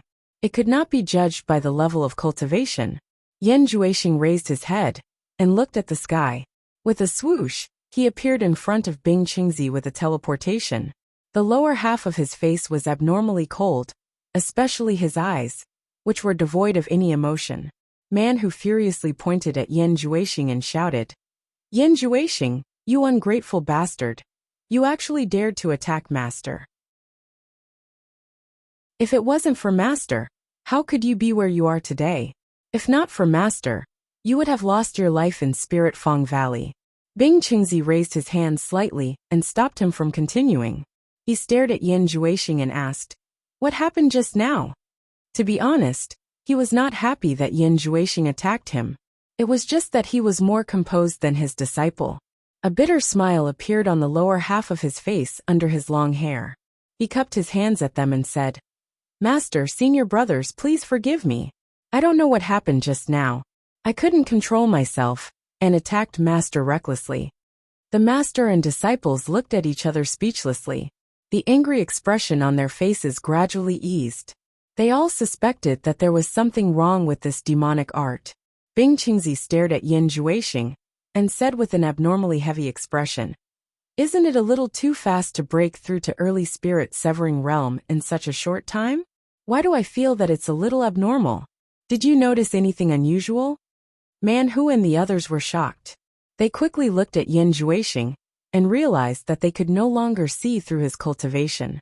The senior and junior brothers looked at each other in shock. It was too unbelievable that he could break through to early spirit severing realm in such a short time. Yin Juexing muttered slowly, "It's too fast. I don't know what's going on either. According to the demonic book, it would take at least 10 years to reach my current cultivation. It's impossible to be so fast. However, when I was cultivating, I seemed to feel a magical power in my body. Once I started cultivating demonic arts, that magical power guided me to break through the shackles and solved all the doubts I had when I was cultivating. It made my cultivation advance by leaps and bounds. It's like 1,000 miles in a day. It's so fast that I can't even believe it myself." Not to mention Man Hu and the others. Even Bing Qingzi felt as if he had heard a fantasy. He looked at Yin Juexing with an indescribable expression. Bing Qingzi sighed slightly and said, "I can't give you any advice on this. You can only rely on yourself to figure it out slowly. If you discover that something is amiss, it is better to stop first and think about it clearly before continuing to cultivate. Do not be impatient for quick results. Logically speaking, I should be happy that your cultivation is progressing at a godly speed, but I keep feeling that something is wrong. It is simply too fast. You should be more careful." Yin Juexing bowed slightly, as if he was obeying orders. He said, "It's because I found something wrong that I stopped cultivating secretly. I'm going to think carefully about where the problem is. Just now I rashly attacked Master because of this magical power. I couldn't help it at that moment. Please forgive me, Master." Since you couldn't help it, Don't mention it again. Bing Qingzi's eyes flickered. He said, "The power of that punch just now is indeed extraordinary. With your early spirit-severing realm cultivation, you can actually break through my defense. It seems that you have mastered the demonic fist that matches spirit-severing realm. I'm looking forward to the power of your great demonic fist." Yes. Yan Juexing put on an obedient look. In fact, when he attacked Bing Qingzi just now, it wasn't because he couldn't help it. It was because of the rapid growth of his cultivation. He was overconfident and wanted to find someone to test the power of his demonic fist. When he fell off the ice cliff, he suddenly saw Bing Qingzi appear in the sky. He suddenly had an idea. He couldn't test the power of the demonic fist if his cultivation was too low. Bing Qingzi's cultivation was perfect for him to test. However, he was also worried that the demonic fist would be too overbearing and seriously injure Bing Qingzi, as described in the demonic book. After all, he still had to rely on Bing Qingzi's power in the future. He couldn't be reckless. Therefore, he only used 60% of his strength. As a result, Bing Qingzi was still slightly injured. At this moment, he was inexplicably surprised. However, he didn't show it on his face. Instead, he said that he couldn't help it. Bing Qingzi heaved a sigh of relief and turned to Man Hu. "How's the situation in the cultivation world recently?" he asked. "What's the situation in the cultivation world?" Recently, he had been guarding Yan Juexing and knew little about the situation in the cultivation world. Therefore, he asked this question. Man Hu immediately bowed and reported. After the countries joined hands and suffered losses in the cultivation world of Huaxia, they have temporarily stopped fighting. They are discussing with each other about the next attack. Generally speaking, the cultivation world is still peaceful. However, there are some movements in the secular world. Firstly, the rebel army supported by Yu Qianqiu has already swept 2/3 of the territory. If there are no other accidents, the outcome is already a foregone conclusion. Secondly, the emperor of Baiwan country has passed away. The new crown prince is about to succeed the throne. Apart from these, there are no movements for now. Bing Qingzi nodded slightly without saying anything. Yan Juexing, who had been listening attentively, asked indifferently with killing intent flashing in his eyes. "Eldest senior brother, is there any news about Yu Qianqiu in the cultivation world recently?" Everyone knew the resentment between him and Yu Qianqiu. It could be said that the hatred between them was getting deeper and deeper. It had reached the point where one of them would not stop until one of them died. However, that Yu Qianqiu could be considered to be worthy of admiration. Yan Juexing's devil arts were strange and overbearing, yet he had suffered a loss at Yu Qianqiu's hands time and time again. The last time, Yu Qianqiu had even almost lost his life. Man Hu took a deep look at him and said after a pause, "Our ice palace has been paying attention to the news of Yu Qianqiu. However, that guy seems to have disappeared. Not to mention the countries, even the cultivation world of Huaxia doesn't have any news about him. We don't know where he has gone." Yu Qianqiu. Yan Juexing slowly raised his broken and regenerated arm. He clenched his fist so hard that cracking sounds could be heard. He gritted his teeth and said, "I'm destined to compete with you in this life. Either you die or I live. You can't hide even if you want to." Then he suddenly turned around and cupped his hands at Bing Qingzi. "I want to go out and find Yu Qianqiu for revenge." Bing Qingzi frowned and said in a low voice, "Don't be reckless. There must be something we don't know about Yu Qianqiu, who can make a name for himself in the cultivation world with the cultivation of crossing calamity stage. Moreover, he is from the demon ghost territory. If something happens to him, the current torture envoy of the demon ghost territory, Niu Yud, will definitely not ignore it. You don't have to take revenge now. When you are successful in your demonic cultivation, and no one in the world can stop you, Yu Qianqiu will be at your mercy. If you go out now and encounter an accident, you won't be so lucky every time." The ending was nothing but a warning to him. "I can't save you in time every time. Master, please understand." Yan Juexing bowed deeply and said, "As long as Yu Qianqiu doesn't die, I will feel like I have a fishbone stuck in my throat. What's more, with my current cultivation and the new demonic cultivation, I'm confident that I can escape from anyone even if I encounter an accident." "Master, please let me go out of the mountain to avenge this deep hatred." Bing Qingzi knew he couldn't persuade him since he was so resolute, but he couldn't ask him to do it as a normal master and disciple relationship. Alas, he could only let out a long sigh and flashed into the ice palace, as if to say, "Do as you see fit." The other disciples also frowned as they looked at each other. Man who reminded, "Yu Qianqiu comes and goes like a ghost. Even if you leave the mountain, how will you be able to find him in this vast world? If I can't find him, I'll look for him slowly. I don't believe he will hide forever. If it's really impossible, as long as he's alive, I'll have a way to force him out." After Yan Zhuixing finished his words, he turned into a shadow and disappeared into the distance. The 6 riders galloped in a straight line on the vast lush plain. Green plants were rarely seen in the surroundings. Occasionally, they could see clusters of drought-resistant short thorns. 6 surging trails of yellow dust followed behind the galloping horse hooves. Yu Qianqiu swung his braids around in a flashy manner as he looked around. He clicked his tongue in admiration. Such a flat and vast yellow plain was truly rare. Under the setting sun, the lush plain was filled with a refreshing color. Between the heaven and the earth, there was a warm orange color. The rolling yellow dust could also be seen in the distance. The sound of horse hooves could be heard.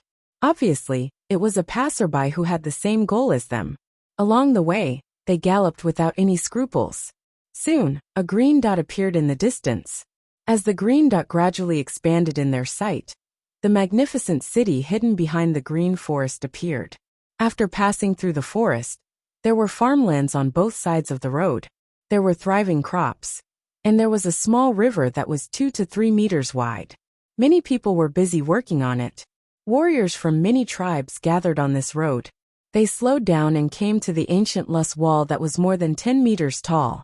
A group of people surrounded the city gate. They were all warriors from various tribes who came to register. After going through the normal procedures, they would be let in by the city guards. As they approached the city gate, Boli and the other 3 tribesmen immediately looked around. Yu Qianqiu knew what they were looking for. They were looking for the tribesmen who lived in the city. They were the warriors who had participated in the fence meet. They had obtained the right to live in the city. Without the help of the tribesmen who lived in the city, it was impossible to register for the competition. The main purpose was to prevent people from disrupting the order in the city. This rule was very cruel. If Yu Qianqiu and the others were brought in by the cannibals who lived in the city, once Yu Qianqiu and the others caused trouble, the entire cannibal tribe would be implicated. It was said that the punishment was very severe. Therefore, under normal circumstances, for the safety of the tribesmen, no tribesman would easily bring outsiders into the city. This also prevented people from sneaking into the city to cause trouble.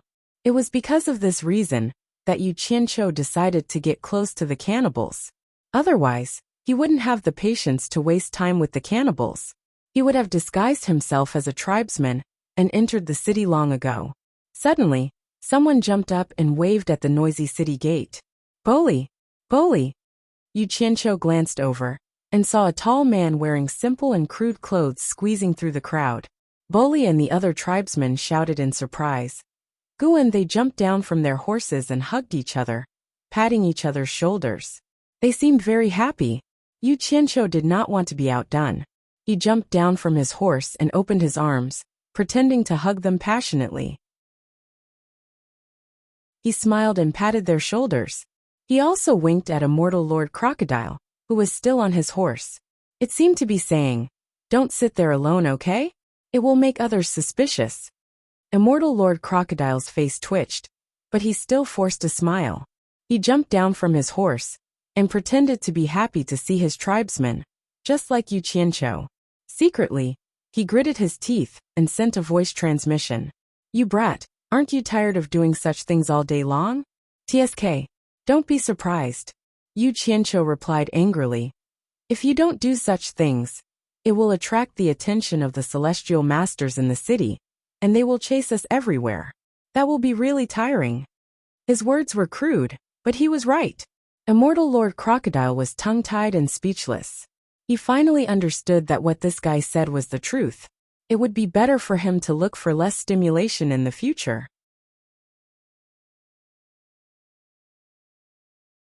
Chapter 749. Guan, who was chatting with Boli and the other three, noticed two unfamiliar faces joining them. He could not help but be startled, but from the way they were dressed, they were undoubtedly from the cannibals' tribe. He couldn't help but say, "Boli they." Boli grabbed his wrist and whispered. The elders agreed. "Bring us into the city first, and we'll tell you what happened later." Guan looked solemnly at the other three tribesmen. Seeing that they were nodding, he immediately calmed down and brought the 6 people with the horses to register. When it was their turn to register, Guan showed his token to the registration staff at the city gate and successfully registered them. Immortal Lord Crocodile's name was changed to Dinyo, while the others' names remained the same. After all, the names of the others, including Yu Qianqiu, would not attract much attention. Only Immortal Lord Crocodile's name was famous in the immortal world, so he had to change his name. As for why he was called Dinyo, it was naturally because someone was called Nyo Yud. After passing through the city gate, a bustling city that was different from the lush plain outside appeared in front of everyone. The wide streets were filled with exquisitely built, simple, and luxurious shops. Boli and the others were a little dazzled. Immortal Lord Crocodile's face was full of emotion. He probably did not expect that a city would appear in this place sealed off by the heaven and earth formation. The pedestrians on the streets could easily distinguish between those who were from the city and those who were from other tribes. First, there was the difference in clothing. The people in the city all wore cloth clothes, and few would wear things like animal skins.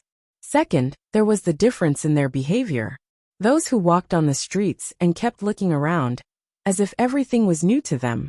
Just like Yu Qianqiu, who had a head full of pigtails, one could tell at a glance that they were foreigners. Most of the people in the city, who wore cloth clothes, looked at the tribesmen with disdain. If not for the fact that the city lord needed these people to participate in the triennial fence meeting, they would have chased all these natives out of the city. Guan knew that his tribesmen rarely had the opportunity to enter, so he introduced the entire Lush Plain in detail as he walked. Lush City's land area was not small, as could be seen from the more than 300,000 permanent residents within the city. However, tribal warriors like Guan, who had obtained residency rights, did the dirtiest and most tiring chores in the city, making up less than 1/20th of the city's population. This was equivalent to more than 10,000 warriors from various tribes, serving the 300,000 locals in the city. The so-called city dwellers were actually the nobles and their family members who managed the various cities in the Holy East land. Even if they did nothing every month, they could still receive 1 gold coin per head, which was equivalent to 100 silver coins. And tribal warriors like Guan, who had obtained residency rights, were similar to those who worked in the city.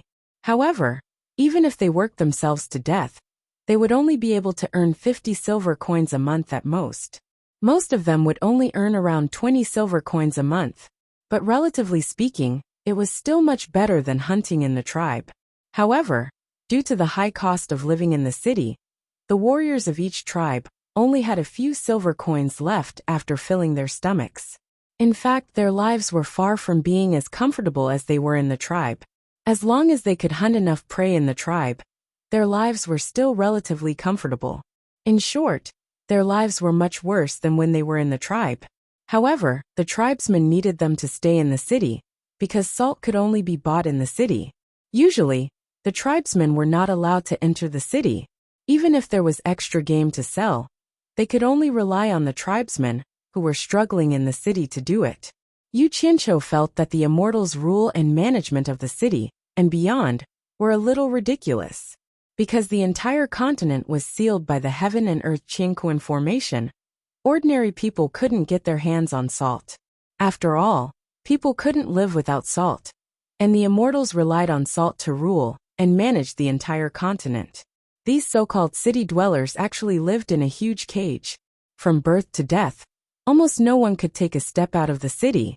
Only those who were restricted to farming outside the city walls and providing the city with fresh fruits and vegetables were allowed to enter and leave the walled city. However, They were only able to leave the city to work in the fields. Although there was only a wall between the city and the city, it was like two different worlds. The city dwellers thought that they lived a decent life, but in fact, they paid for their lifelong freedom. They would never know how rich and colorful the outside world was, and how vast the outside world was. As for the tribes living outside, they maintained the most primitive way of life without being disturbed. Yu Qianqiu couldn't figure out what these trapped immortals wanted. Why did they want to turn the continent into two extremes? What puzzled Yu Qianqiu the most was, what was the purpose of the fence gathering? What were the 100 warriors who won every competition doing in the immortal city? The group was chatting as they walked. Suddenly, two boys crossed the street. When one of them saw Yu Qianqiu, he tugged on the other boy's sleeve and gestured for him to look at Yu Qianqiu. The two boys were about 7 or 8 years old. They looked at Yu Qianqiu as if they were looking at a monster, and they couldn't help but laugh out loud. The group stopped in their tracks. They didn't know what the two children were laughing about. Yu Qianqiu was even more confused. Could it be that his temperament was so extraordinary that even the children could tell that he was a fake native? Sigh. The children's eyes were pure, and they could tell people apart. Yu Qianqiu looked around proudly, showing off his extraordinary temperament. Unexpectedly, the two children looked at each other and smiled wickedly. They spat a few times, and only stopped when the saliva in their mouths was dry. Immortal Crocodile raised half of his eyebrows. The expressions on his face were very colorful. He seemed very happy to see Yu Qianqiu being treated like this. Boli and the others looked at each other, a little confused. Guan's expression didn't look good. Yu Qianqiu wasn't wearing any clothes. Looking at the spit on his body, he was a little confused. He didn't know what this meant. He comforted himself. Perhaps this was similar to the water splashing festival in Yunnan. It was a kind of etiquette.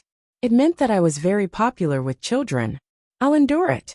If I really can't endure it, I'll just spit on them. However, illusions were always easily shattered.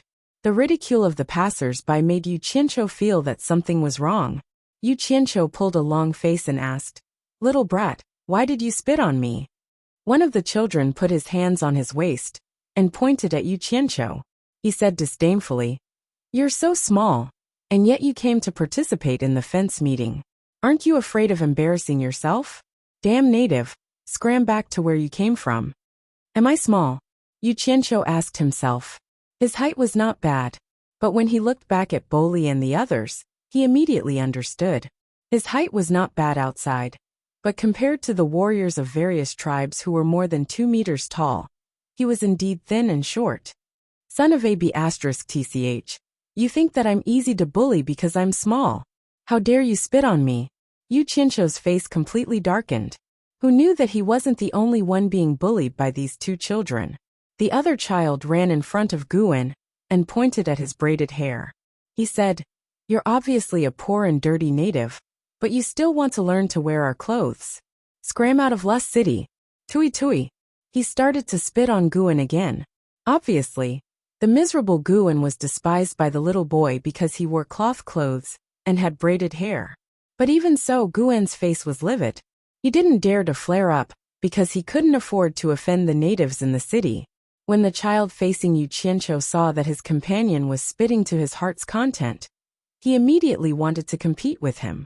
He started to spit again at Yu Qianqiu. *CK. Yu Qianqiu looked around, and his gaze paused on a small alley on the side of the road. Not only was he not angry, but a warm smile appeared on his face. Facing the spitting saliva, he stretched out his hand and showed the thing in his hand. He smiled amiably and said, "Little friend, do you want it?" That child was stunned for a moment and revealed a stunned look. He wiped the saliva from the corner of his mouth and stopped spitting. He even called his companion over. Yu Qianqiu then showed the other child what he was holding in his hand, only to see a handful of gold coins appear in his hand out of nowhere. "Little friend, do you want it?" Yu Qianqiu once again guided them patiently. One of the children was very shrewish. He put his hands on his waist and said, "Damn native, how do you have so much money? Where did you steal it from? Quickly give it to me, or else I'll report it to the authorities." "Shoo." Yu Qianqiu raised his index finger and gestured for them to be quiet. He pointed to a small alley on the side of the road and said softly, "Let's go there to talk. I have a small question to ask you. As long as you answer me, I'll give you these gold coins. How about that?" The two children looked at each other slyly and immediately nodded. "Let's go." They ran into the alley first and even waved at Yu Qianqiu, signaling him to come quickly. Yu Qianqiu nodded with a smile and walked in. Boli and the others looked at each other. They didn't know what Yu Qianqiu wanted to do, because they didn't see clearly what Yu Qianqiu was holding in his hand. But from what the child said, it seemed to be money. Immortal Crocodile's eyelids twitched. He saw clearly that Yu Qianqiu was holding a handful of gold coins in his hand. Based on his understanding of Yu Qianqiu, he didn't think that Yu Qianqiu would be so friendly as to give gold coins for free. Could it be that this guy would even kill children? After one adult and two children entered the alley, the younger one immediately said, "Ask quickly if you have any questions." Yu Qianqiu looked back at the occasional pedestrians on the street behind him and pointed inside. "Go a little further in. If other adults see that you two children have so many gold coins, they might rob you." The two children agreed tacitly, thinking that Yu Qianqiu's words were very reasonable. They were obviously very familiar with the terrain here. They led Yu Qianqiu into a corner, and the child who spoke earlier said, "Ask here."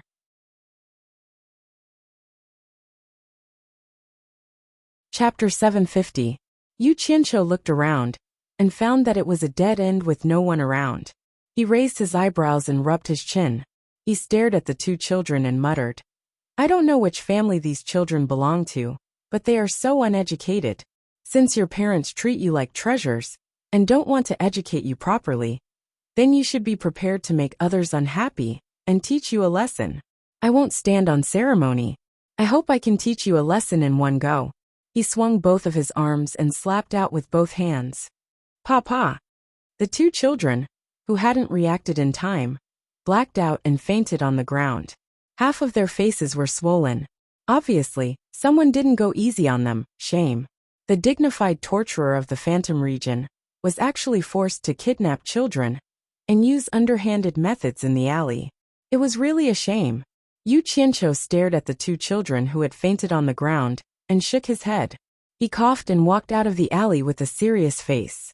Boli and the others, who were waiting at the end of the street, craned their heads to look behind him, but didn't see the two children.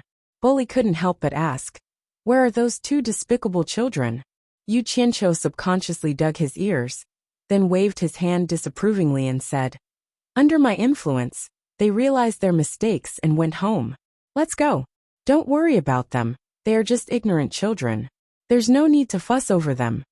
Immortal Crocodile felt a chill down his spine. What did he mean by no need to fuss over them? With his cultivation, he could clearly hear the sound of the two slaps. He had already guessed what Yu Qianqiu had done. The two children on the ground still hadn't moved. It's good that they know their mistakes. Boli sighed slightly, and they continued to move forward. Guan had lived in the city for a long time, so he naturally felt that something was wrong. He kept sneaking suspicious glances at Yu Qianqiu. However, the latter's face was calm and unperturbed, and he couldn't tell what had happened. Guan felt that he might be thinking too much. The tribesmen were simple and honest, unlike the people in the city who were cunning. Guan lived at the edge of the city. When Yu Qianqiu first arrived, he thought he was in the slums of India from his previous life. If there was a hint of curry in the air, it would be even more so. There were shacks everywhere, and it looked like a slum. The people going in and out were all from different tribes. Obviously, the local city dwellers would not live here, because the cannibals were good at producing top warriors. The only cannibal representative left in Lust City was Guan. The ones before him were either stronger than Guan and directly passed the finals to the Immortal City, or they were even weaker than Guan and directly died in the fence meet. He waved his hand and said with a smile, "Just take us there, you don't have to worry about the money." Under his repeated insistence, Guan had no choice but to lead the group of people there in fear. At this time, Lust City was already shrouded in the twilight, and the streets that extended in all directions were brightly lit. Yu Qianqiu was surprised to find that the entire Lust City was actually illuminated by fluorescent stones. Once night fell, the streets would automatically be brightly lit without the need for lighting, which really saved a lot of trouble. The streets were filled with people, and many well-dressed locals had come out for a walk. It was much more lively than during the day. It seemed that for these people who had never been out of the city, taking a walk was one of the ways to pass the time. There were also many people from various tribes looking around on the streets, and they constantly attracted the locals' looks of disgust. Yu Qianqiu and Immortal Lord Crocodile felt a little strange, for no other reason than that they were dressed too skimpily. It was fine when they were in the cannibals' tribe. After all, everyone was like that. However, here, there were constantly neatly dressed people passing by, and they felt uncomfortable all over. This was especially so when they bumped into the hungry woman who passed by them. When they felt her gaze on them, as if she wanted to eat them up, they felt goosebumps all over their bodies. Others could not care less, but for the two of them, they always felt out of place. Even their steps felt unnatural. At this time, Yu Qianqiu and Immortal Lord Crocodile stopped at the same time. The others also stopped, not knowing what they wanted to do. The two of them looked at each other, then at the clothes that Guan was wearing. Their gazes then shifted to a clothing store by the side of the road. Yu Qianqiu gritted his teeth and suddenly waved at everyone. He was the first to enter the clothing store, and Immortal Lord Crocodile followed closely behind him. Boli and the others looked at each other, not knowing what the two of them wanted to do, but they followed them in. The owner of the store was a kind-looking old man in yellow. When he saw the natives coming in, he was stunned at first, then walked over with a smile and said, "Are you here to buy clothes?" He did not have the snobbish look that most people in the city had. Yu Qianqiu rolled his eyes and said unhappily, "Do you have anything else to sell here?" The old man in yellow was stunned again. He looked around his store, then laughed and said, "I didn't expect that after doing business for so long, there would always be problems with the way you speak. Haha. Indeed, I only sell clothes here, nothing else." Yu Qianqiu was about to ask for his best clothes for everyone, when he suddenly heard Immortal Lord Crocodile's voice. "Be careful, this person is an immortal cultivator. I've seen him before, but I don't know his name. I can't see through his cultivation." Yu Qianqiu was slightly shocked. Fortunately, Immortal Lord Crocodile was here, or else the other party would be suspicious. He swallowed the words that were about to come out of his mouth. Even Immortal Lord Crocodile couldn't see through his cultivation, so it was obvious that the other party's cultivation was at least at the early stage of the great immortal realm. However, it was not good to suddenly run away now. Hence, he put on a weak expression and said, "Old man, can you give each of us the cheapest clothes? I want the cheapest kind." Boli and the rest felt that it was a little strange. Previously, he seemed to be quite generous, but now, Ngu was grumbling in his heart. He could only buy the cheapest kind of clothes, but he still wanted to eat and drink in the best place. What if he had no money to pay the bill? The old man looked at them and laughed. "It's not easy for you to earn some money. Why do you need to spend money to buy clothes? Isn't it better like this? Damn it. Immortals were indeed immortals."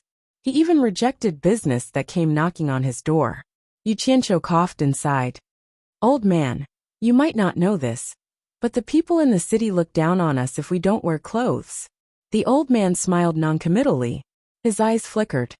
"From the way you talk, you don't sound like the ordinary aborigines. May I know which tribe you are from?" How could Yu Qianqiu tell him the truth? He directly asked the question and said pitifully, "Old man, you are also different from the ordinary people in the city. You don't look down on us like the others. This makes us feel better. May I know your name? I really want to know. You are an interesting person." The old man shook his head and smiled. He said bluntly, "My name is Huang Tian. Huang as in Lust City and Tian as in heaven." After which, he glanced at the figures of the few of them. He turned around and took a few clothes from the rack. He stuffed them into Yu Qianqiu's hands and said, "It's rare to meet such an interesting aborigine like you. These clothes are free, and I will give them to you." Yu Qianqiu was stunned. He looked at the clothes in his hands and asked suspiciously, "You really don't need money?" Huang Tian nodded his head and smiled. "Really?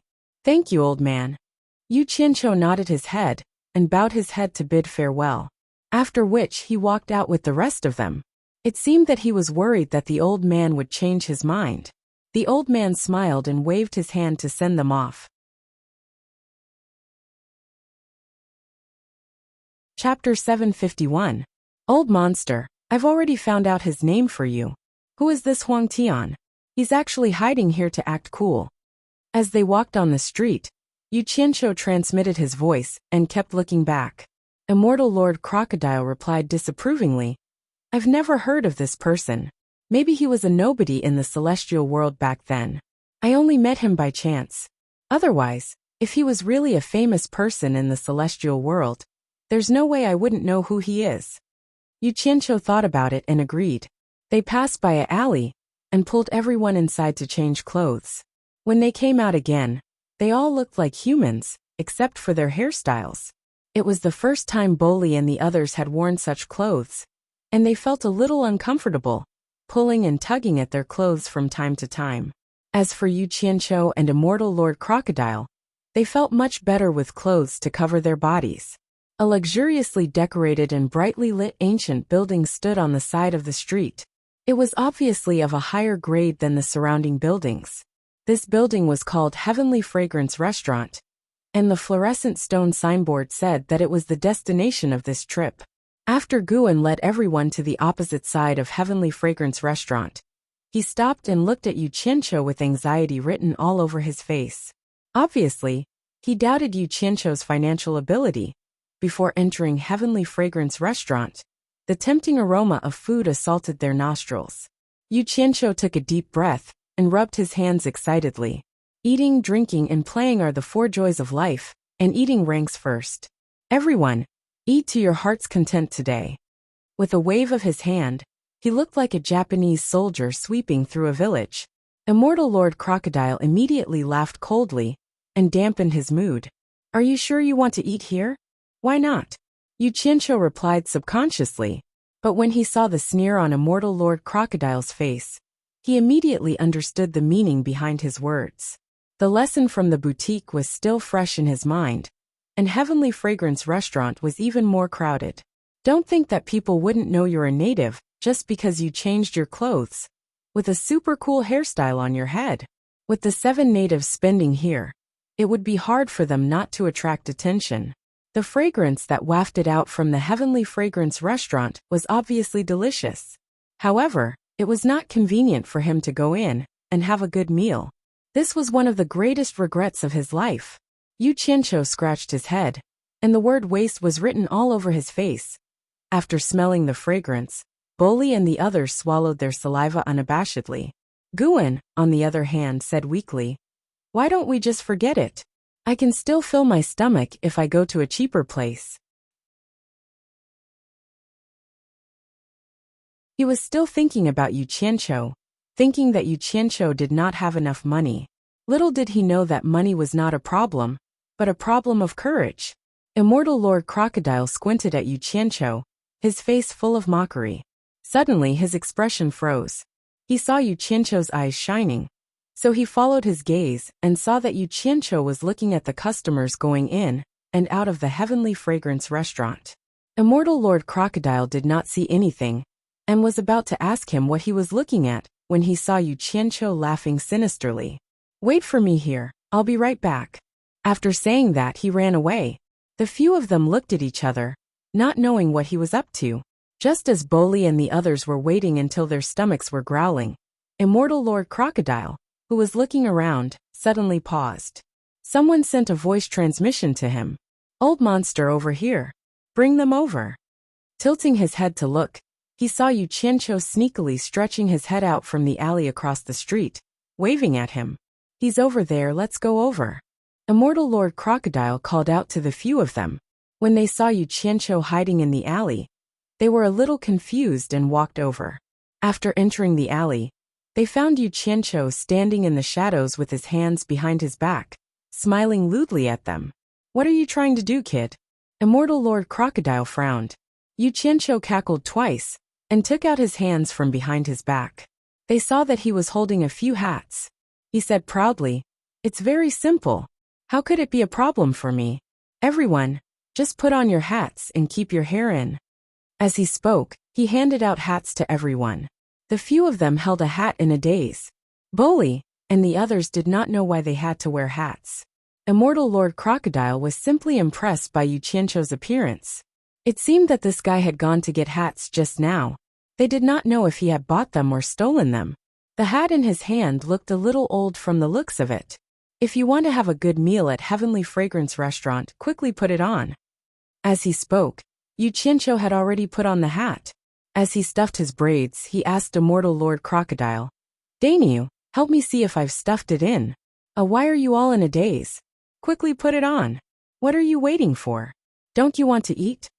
Immortal Lord Crocodile knew the reason for wearing hats. But Guan's face was full of fear.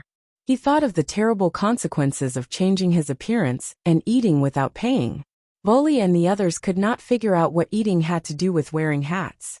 However, under Yu Qianqiu's coercion, they put on the hats properly.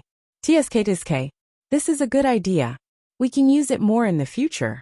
Let's go and open up a path. Let's eat to our heart's content today. I have money. Yu Qianqiu waved his hand and swaggered out of the alley like a local tyrant.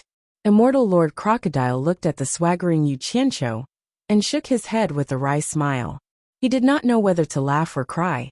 He was completely convinced by this fellow. It was just eating. He would not starve to death even if he did not eat.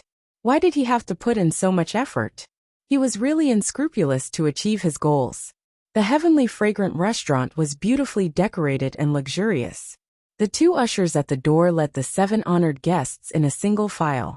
Although the 2 greeters felt that the 7 distinguished guests did not look like rich people, and their hats did not match their clothes, they felt that the person in front of them was very confident when he walked. They did not dare to slight him and greeted him with a smile. As soon as they entered Heavenly Fragrance Restaurant, a graceful young lady greeted them. The high-end and elegant decorations were refreshing and could indeed shock the poor. However, Yu Qianqiu did not care at all. He was here to eat, not to look at their shabby decorations. Moreover, he was really rich and had seen a lot. Naturally, he would not be shocked. However, Bully and the others were a little dazed. They were used to living in nature and had never seen such a scene. Distinguished guests, do you have a reservation? The graceful young lady beside Yu Qianqiu asked with a graceful smile. I eat according to my mood. I eat when I feel like it. I never make a reservation. Yu Qianqiu glanced upstairs and thought that he would not feel at ease eating downstairs. So he waved his hand majestically and said, "Upstairs, give me the best private room and the best dishes." The smile on the young lady's face froze. She paused and squeezed out a smile again. The upstairs is full. If you do not have a reservation, I can help you look downstairs. Hearing this, Yu Qianqiu did not have any temper. This was not the place for him to be unreasonable, so he could only nod and acquiesce. The young lady quickly found an empty table in the crowded lobby for them. It was near the stairs to the 2nd floor. Although the location was not good, it was better than no place at all. Anyway, they were here for the food, so they did not care. After sitting down, the young lady asked what they wanted to order. Yu Qianqiu only said one thing, until the table was full of the best dishes. As expected of the best restaurant in Lust City, the service efficiency was very high. In a short while, the table was filled with all the dishes. Other than Immortal Lord Crocodile and Guan, who still maintained their poise, everyone else at the table rolled up their sleeves and ate heartily. It seemed that they did not know if they would have the chance to come again after eating this time. Immortal Lord Crocodile was really cultured. After all, he was once one of the 12 great immortal lords in the celestial world. But Guan was not being gentlemanly. Instead, he looked at the table full of dishes with a frown. He was thinking about the terrible consequences if he did not have money to pay the bill later. The Heavenly Fragrance Restaurant had a very deep background. Ordinary people could not afford to offend them, let alone natives like them. Bully and the others were not nervous when faced with the food. They ate with their hands because they had never used chopsticks before. Yu Qianqiu pulled a piece of steak with both hands and bit into it. As he ate, he nodded at Immortal Lord Crocodile. indicating that it was delicious. He really did not expect that there would be such superb cooking in this sealed continent. The food here was so much better than outside. He even suspected that this was a culinary skill brought over from the celestial world. Little did he know that these people in besieged city were indeed very skilled in various industries, including cooking. Moreover, this was the best heavenly fragrance restaurant, so the taste was naturally not bad. The reason was simple. They were all trapped here, and there was not much they could do. All they could do was keep improving. All the customers in the lobby stared at the table of people eating dumbfounded.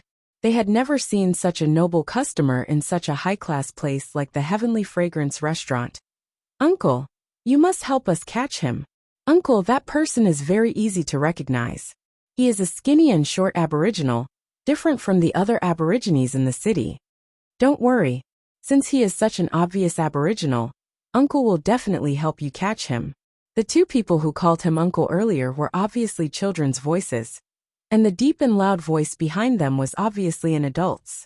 The sound of a group of people walking down the stairs came from upstairs. Yu Qianqiu and the others were at the table near the stairs, so they could clearly hear the voices of the people coming down.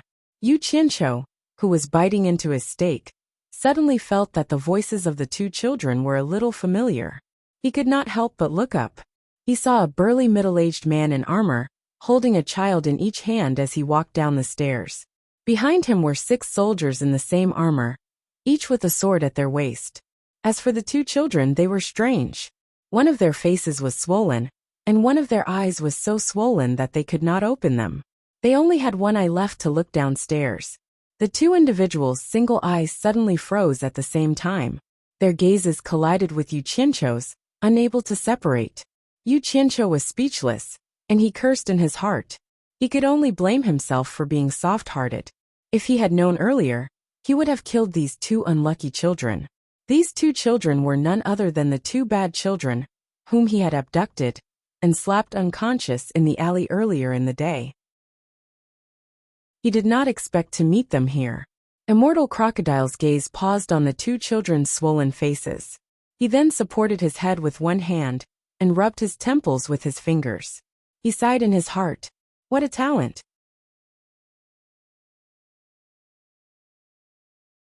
Chapter 752. The commotion came from the stairs at the side.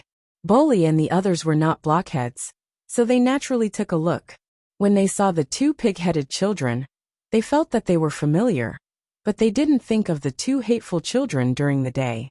However, Guan had stayed in the city for so many years, and his mind was more flexible. From the situation at the scene, he vaguely guessed something, and his heart was beating wildly. He recognized the person who was holding the 2 children, and seemed to be the leader.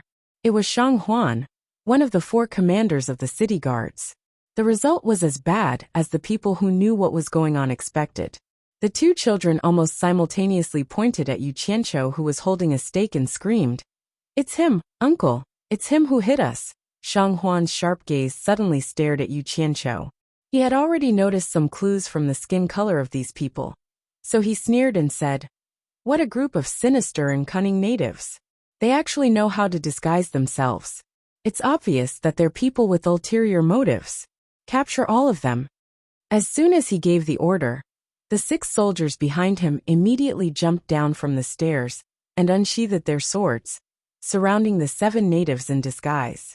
Such a situation immediately caused a commotion in the lobby of Heavenly Fragrance Restaurant. Bully and the others were simple but not stupid. At this moment, they naturally realized that the 2 children were the 2 bad children during the day. Everyone at the table stood up, except for Yu Qianqiu and Immortal Crocodile. Everyone else had a terrified expression. Shang Huan slowly walked down from the stairs. The 2 children waved their fists beside him and shouted, "Beat them to death! Beat them to death!" The commotion in the lobby alerted the shopkeeper. A chubby middle-aged man quickly walked out from the back and asked in a deep voice from afar, "What's going on?" After seeing Shang Huan, he was slightly startled and frowned. "So it's Commander Shang. Could it be that our Heavenly Fragrance Restaurant didn't treat us well and provoked Commander Shang to make a move here?" From the tone of his voice, It was obvious that he was someone with a background.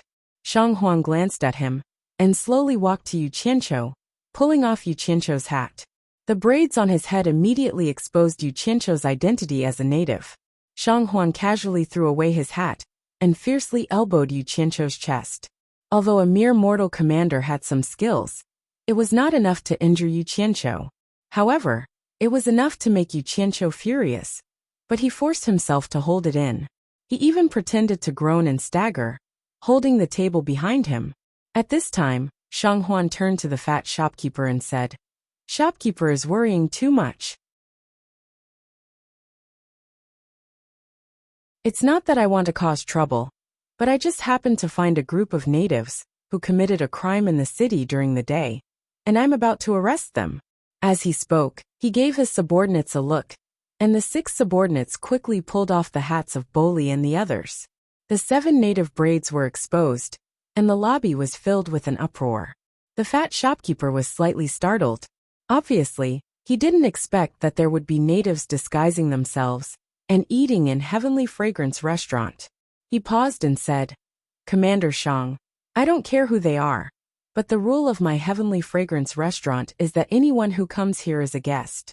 You hit my guests in my Heavenly Fragrance restaurant, how can I put my face?" "Great Commander, I will go and apologize. I won't damage your Heavenly Fragrance restaurant's face," Shang Huan said indifferently, then turned to Yu Qianqiu and the others and said, "For the sake of Heavenly Fragrance restaurant, I don't want to use force on you here, but you'd better obediently go back with me. That way you'll suffer less. If you dare to resist arrest, you'll have to bear the consequences." Then with a wave of his hand, the 6 armed soldiers immediately threatened them with their sabers. Yu Qianqiu and the other bandits were also quite cooperative, and they were obediently escorted out. As soon as they left Heavenly Fragrance restaurant, under the bright night sky, there was a commotion in the crowd, and it immediately attracted passers-by to ask what happened. No matter what the 7 people had done, the locals in the city all looked at them with disdain, as if they couldn't wait to capture all the natives in the city. Meanwhile, the warriors of the various races had bitter expressions, and they more or less felt sorry for them. Boli and the others were terrified, not knowing what the consequences of this matter would be. Immortal Crocodile's face, on the other hand, was gloomy. If it weren't for Yu Qianqiu, with his noble status, he wouldn't have to be paraded in public. Looking at Yu Qianqiu, whose head was lowered with his braids covering his face, he found that he had the potential to become a criminal. He couldn't help but sneer at him through telepathy. "Weren't you eating happily just now? Why are you so listless now? Cut the crap. You ate for free, so why are you still nagging?" Yu Qianqiu immediately retorted. Immortal Crocodile was speechless, regretting that he shouldn't have picked up his chopsticks. Lust City's public security had always been good, and it was rare to see such a scene.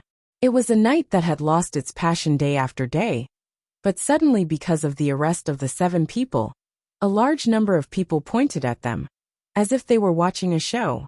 When they passed by a clothing store, the store's owner, Huang Tian, was also attracted by the commotion outside. He got up from the chair at the door, lifted his feet, and stood on the chair, watching from above the passers-by. When he saw that the 7 people who were arrested were Yu Qianqiu and the others, who he had given the clothes to, he couldn't help but be slightly stunned. What a coincidence! The 7 people were finally brought to the darkest corner in the west of the city, and there were no longer any spectators around. At the end of the road was a tall wall, and facing the intersection was an iron fence. The surroundings were quiet, and the atmosphere was somewhat oppressive. When the soldiers guarding the iron gate saw Shang Huan, they immediately saluted and opened the iron gate in the middle. Based on his experience, Yu Qianqiu judged that this should be Lust City's prison. Just as the crowd was about to enter the high wall, a soldier galloped over on horseback from behind, stopped in front of Shang Huan, and cupped his fists. "Commander Shang, the city lord has summoned you. He orders you to see him immediately." Shang Huan was slightly surprised, and after a pause he nodded solemnly. Then, he waved his hand at the soldiers and said, "Take them to the prison, and wait for me to come and interrogate them personally tomorrow."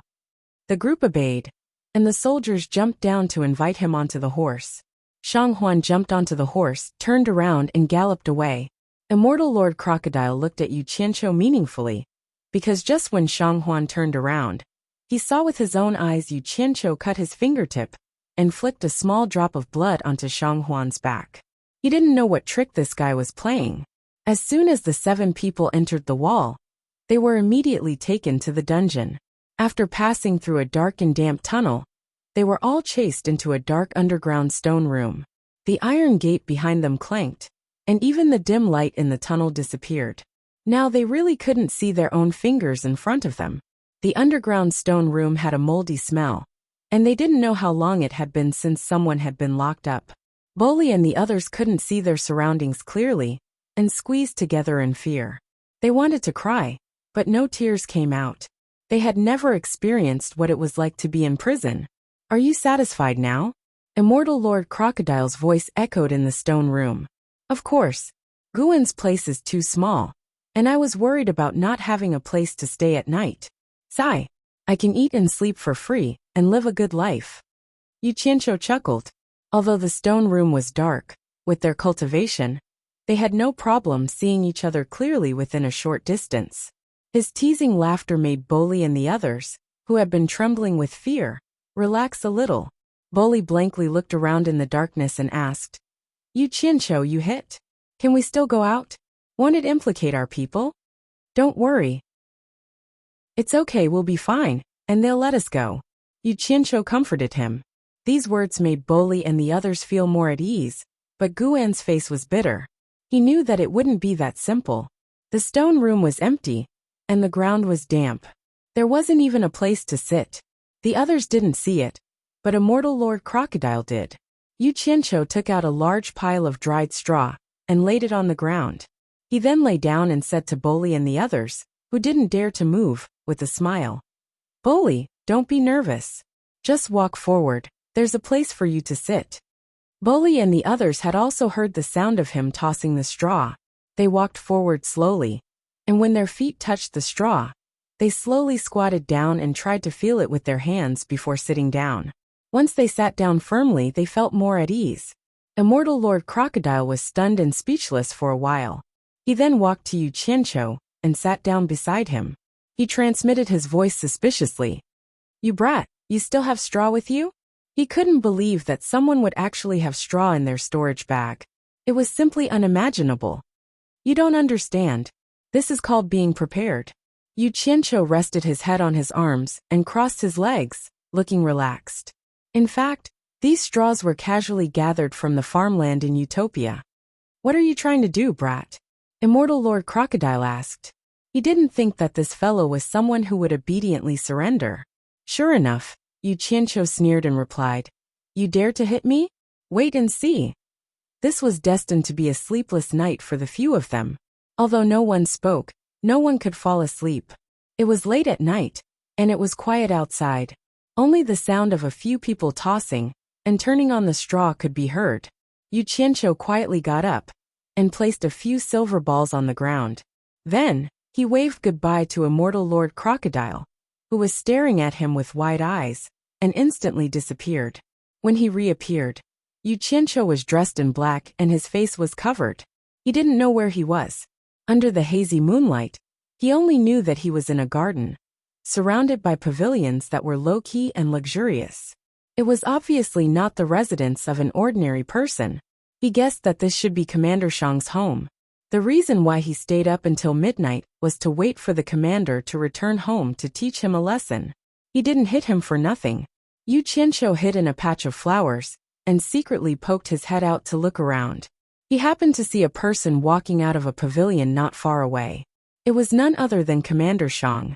Yu Qianqiu raised his eyebrows. Without saying a word, a flying sword shot out with a whoosh. Shang Huan saw a cold light, and before he could react, his head was separated from his body. The remaining body and the flying head fell to the ground at the same time. "Who is it?" A loud shout came from the pavilion. Yu Qianqiu's vision blurred, and a figure suddenly appeared in front of him. Yu Qianqiu, who was about to slip away, was slightly shocked when he saw who it was. This person was none other than the clothing store owner, Huang Tian, who had given him clothes for free on the streets previously.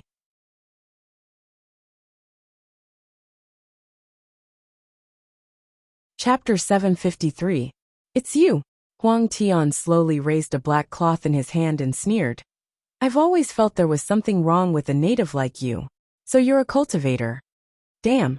He can recognize me even with my face covered? Yu Qianqiu felt the black cloth in his hand was familiar. He subconsciously touched his face, and found that the black cloth covering his face was gone. He immediately sucked in a breath of cold air. The black cloth in the opponent's hand was clearly his mask. He didn't even know when the opponent took it away. If the opponent wanted to kill him just now, Yu Qianqiu immediately broke out in a cold sweat. He didn't dare to think any further. He knew his actions today were too rash. The cultivators of the celestial world had an undeserved reputation. They weren't people he could deal with. With this scare, he completely calmed down. His experience of 2 lifetimes of being fearless in the face of danger came into play at this crucial moment. He wasn't in a hurry to leave now, since the opponent didn't kill him just now. If he was in the opponent's shoes, he would definitely want to know the assassin's background, so his life wasn't in danger for now.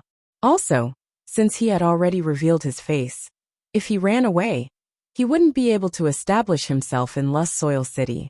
Then all his efforts would be wasted. Huang Tian, aren't you selling clothes? Why are you here? Yu Qianqiu asked in shock.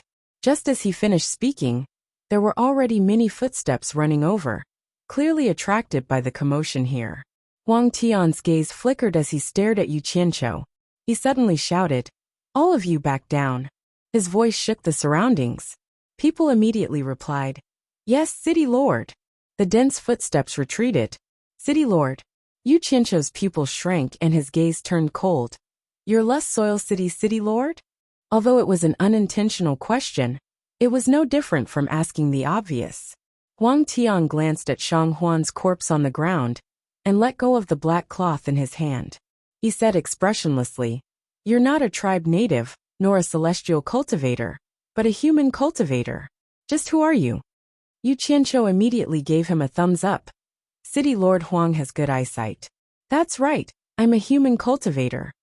Huang Tian narrowed his eyes and said in a deep voice, "Human cultivators? There is no place for cultivators in the mortal world on this continent. So you came in from the outside world when the heaven and earth grand formation was opened?" "Yes and no." Yu Qianqiu gave an ambiguous answer. Huang Tian's eyes suddenly narrowed, and he said in a low voice, "A mere cultivator of the mortal world has quite the guts to actually barge into the city governor's estate to kill someone. Could it be that you're not afraid of death? This is the city lord's mansion?" Yu Qianqiu looked around and felt a little depressed. He had purposely waited until late at night, because he wanted to wait for Shang Huan to return home, so that he could make his move. He didn't expect Shang Huan to stay until now. His judgment was wrong. If I knew this was the city lord's mansion, I wouldn't have come. Yu Qianqiu shook his head and smiled bitterly. Huang Tian snorted coldly and didn't ask why he killed Shang Huan. He waved his sleeve, and the ground under his feet surged like waves. A few huge mud palms suddenly stretched out of the ground and hugged Shang Huan's body, swallowing it into the ground. Then, the ground returned to normal, and not even a trace of blood could be seen. What kind of spell was this? Yu Qianqiu was stunned. Huang Tian turned to leave, and as he walked he said, "Follow me, don't think about escaping, or else you'll end up like Shang Huan's body." Yu Qianqiu consciously nodded and followed Huang Tian. When he passed by the place where Shang Huan was buried, it still felt a little surreal. He couldn't help but step on the ground to make sure it was solid. Huang Tian, who was walking in front, couldn't help but twitch. It seemed that this kid really wasn't afraid. Walking to a remote part of the garden, Yu Qianqiu, who was following behind, suddenly found that the ground in front of him was empty, and there was suddenly a big black hole. Huang Tian walked in neither too fast nor too slow. Yu Qianqiu was stunned again, as he stood at the entrance of the cave. He saw that the soil in the cave was constantly retracting as the yellow sky moved forward, forming a 3-meter wide cave. The depth of the cave continued to extend underground. This scene was simply too magical. Huang Tian seemed to be the ruler of the earth. Wherever he went, the earth had to make way. Just as Yu Qianqiu was in a daze, he suddenly realized that his center of gravity was a little unstable. The ground beneath his feet seemed to be moving, and he was shocked when he looked around. It was as if he was standing on the conveyor belt of an elevator, bringing him deep underground. The soil behind him suddenly closed, and the starry sky suddenly disappeared. He had been buried alive in the soil. Huang Tian, what are you trying to do? Yu Qianqiu said warily. He could barely see Huang Tian's figure in the darkness. Don't be afraid. If I wanted to kill you, I would have done it long ago. There's no need to go through so much trouble. Don't worry, follow me. I have something to ask you. Huang Tian said calmly as he continued going deeper. This consolation did not make Yu Qianqiu let his guard down. In just a short while, he estimated that he had already gone more than 100 meters deep. Yu Qianqiu tried to communicate with Utopia, and realized that there was no obstruction. He immediately heaved a sigh of relief and said, If you have something to ask me, why don't you ask me where I am? Why do you have to go deep underground? I naturally have secrets to ask when I go deep underground. Huang Tian, who was advancing forward, stopped and suddenly waved his hand to scatter a large number of fluorescent stones. The surrounding terrain instantly changed, retreating with the fluorescent stones, and expanding the underground space, changing into various shapes. Yu Qianqiu was already attracted by this magical spell. When he realized that the ground that was bringing him forward had stopped, his vision suddenly opened up. He saw that an underground palace had formed in just a short while. It was an earthen yellow underground palace. Under the illumination of the fluorescent stones embedded in the surroundings, the entire underground palace could be seen. There were earthen yellow stairs, various earthen yellow sculptures, and earthen yellow tables and chairs. Huang Tian was sitting behind a table in front of him. He pointed at the chair next to him and said with a faint smile, There's no need to look anymore. Come and sit. I have something to ask you. Yu Qianqiu wasn't in a hurry to reply. He strolled around the palace, knocked on it and touched it. He noticed that everything was lifelike as if it was made by the heavens, and he couldn't help but click his tongue in admiration. After satisfying his curiosity, he walked over with large strides and sat opposite of Huang Tian, before clapping and praising. As expected of an immortal from the immortal dimension, your methods are truly miraculous. Huang Tian smiled and said, It's just a small trick. It's just that you haven't seen it before. It's just that I'm proficient in the earth elemental arts. There's nothing magical about it. As he spoke, he took out 2 sets of wine utensils from his storage bracelet and placed them on the table. 2 earthen yellow hands immediately stretched out from the table. If it wasn't for the difference in color, their lifelike appearance could be passed off as genuine. One of the 2 hands took out a cup, and the other a pot, and moved in front of Yu Qianqiu to pour wine. After filling up the wine cup was placed in front of Yu Qianqiu. The 2 earthen yellow hands disappeared into the table. The wine utensils in front of Huang Tian were the same. You're tuning in to the Journey of the Soul YouTube channel. Don't forget to subscribe and join us on this journey to catch the most captivating stories.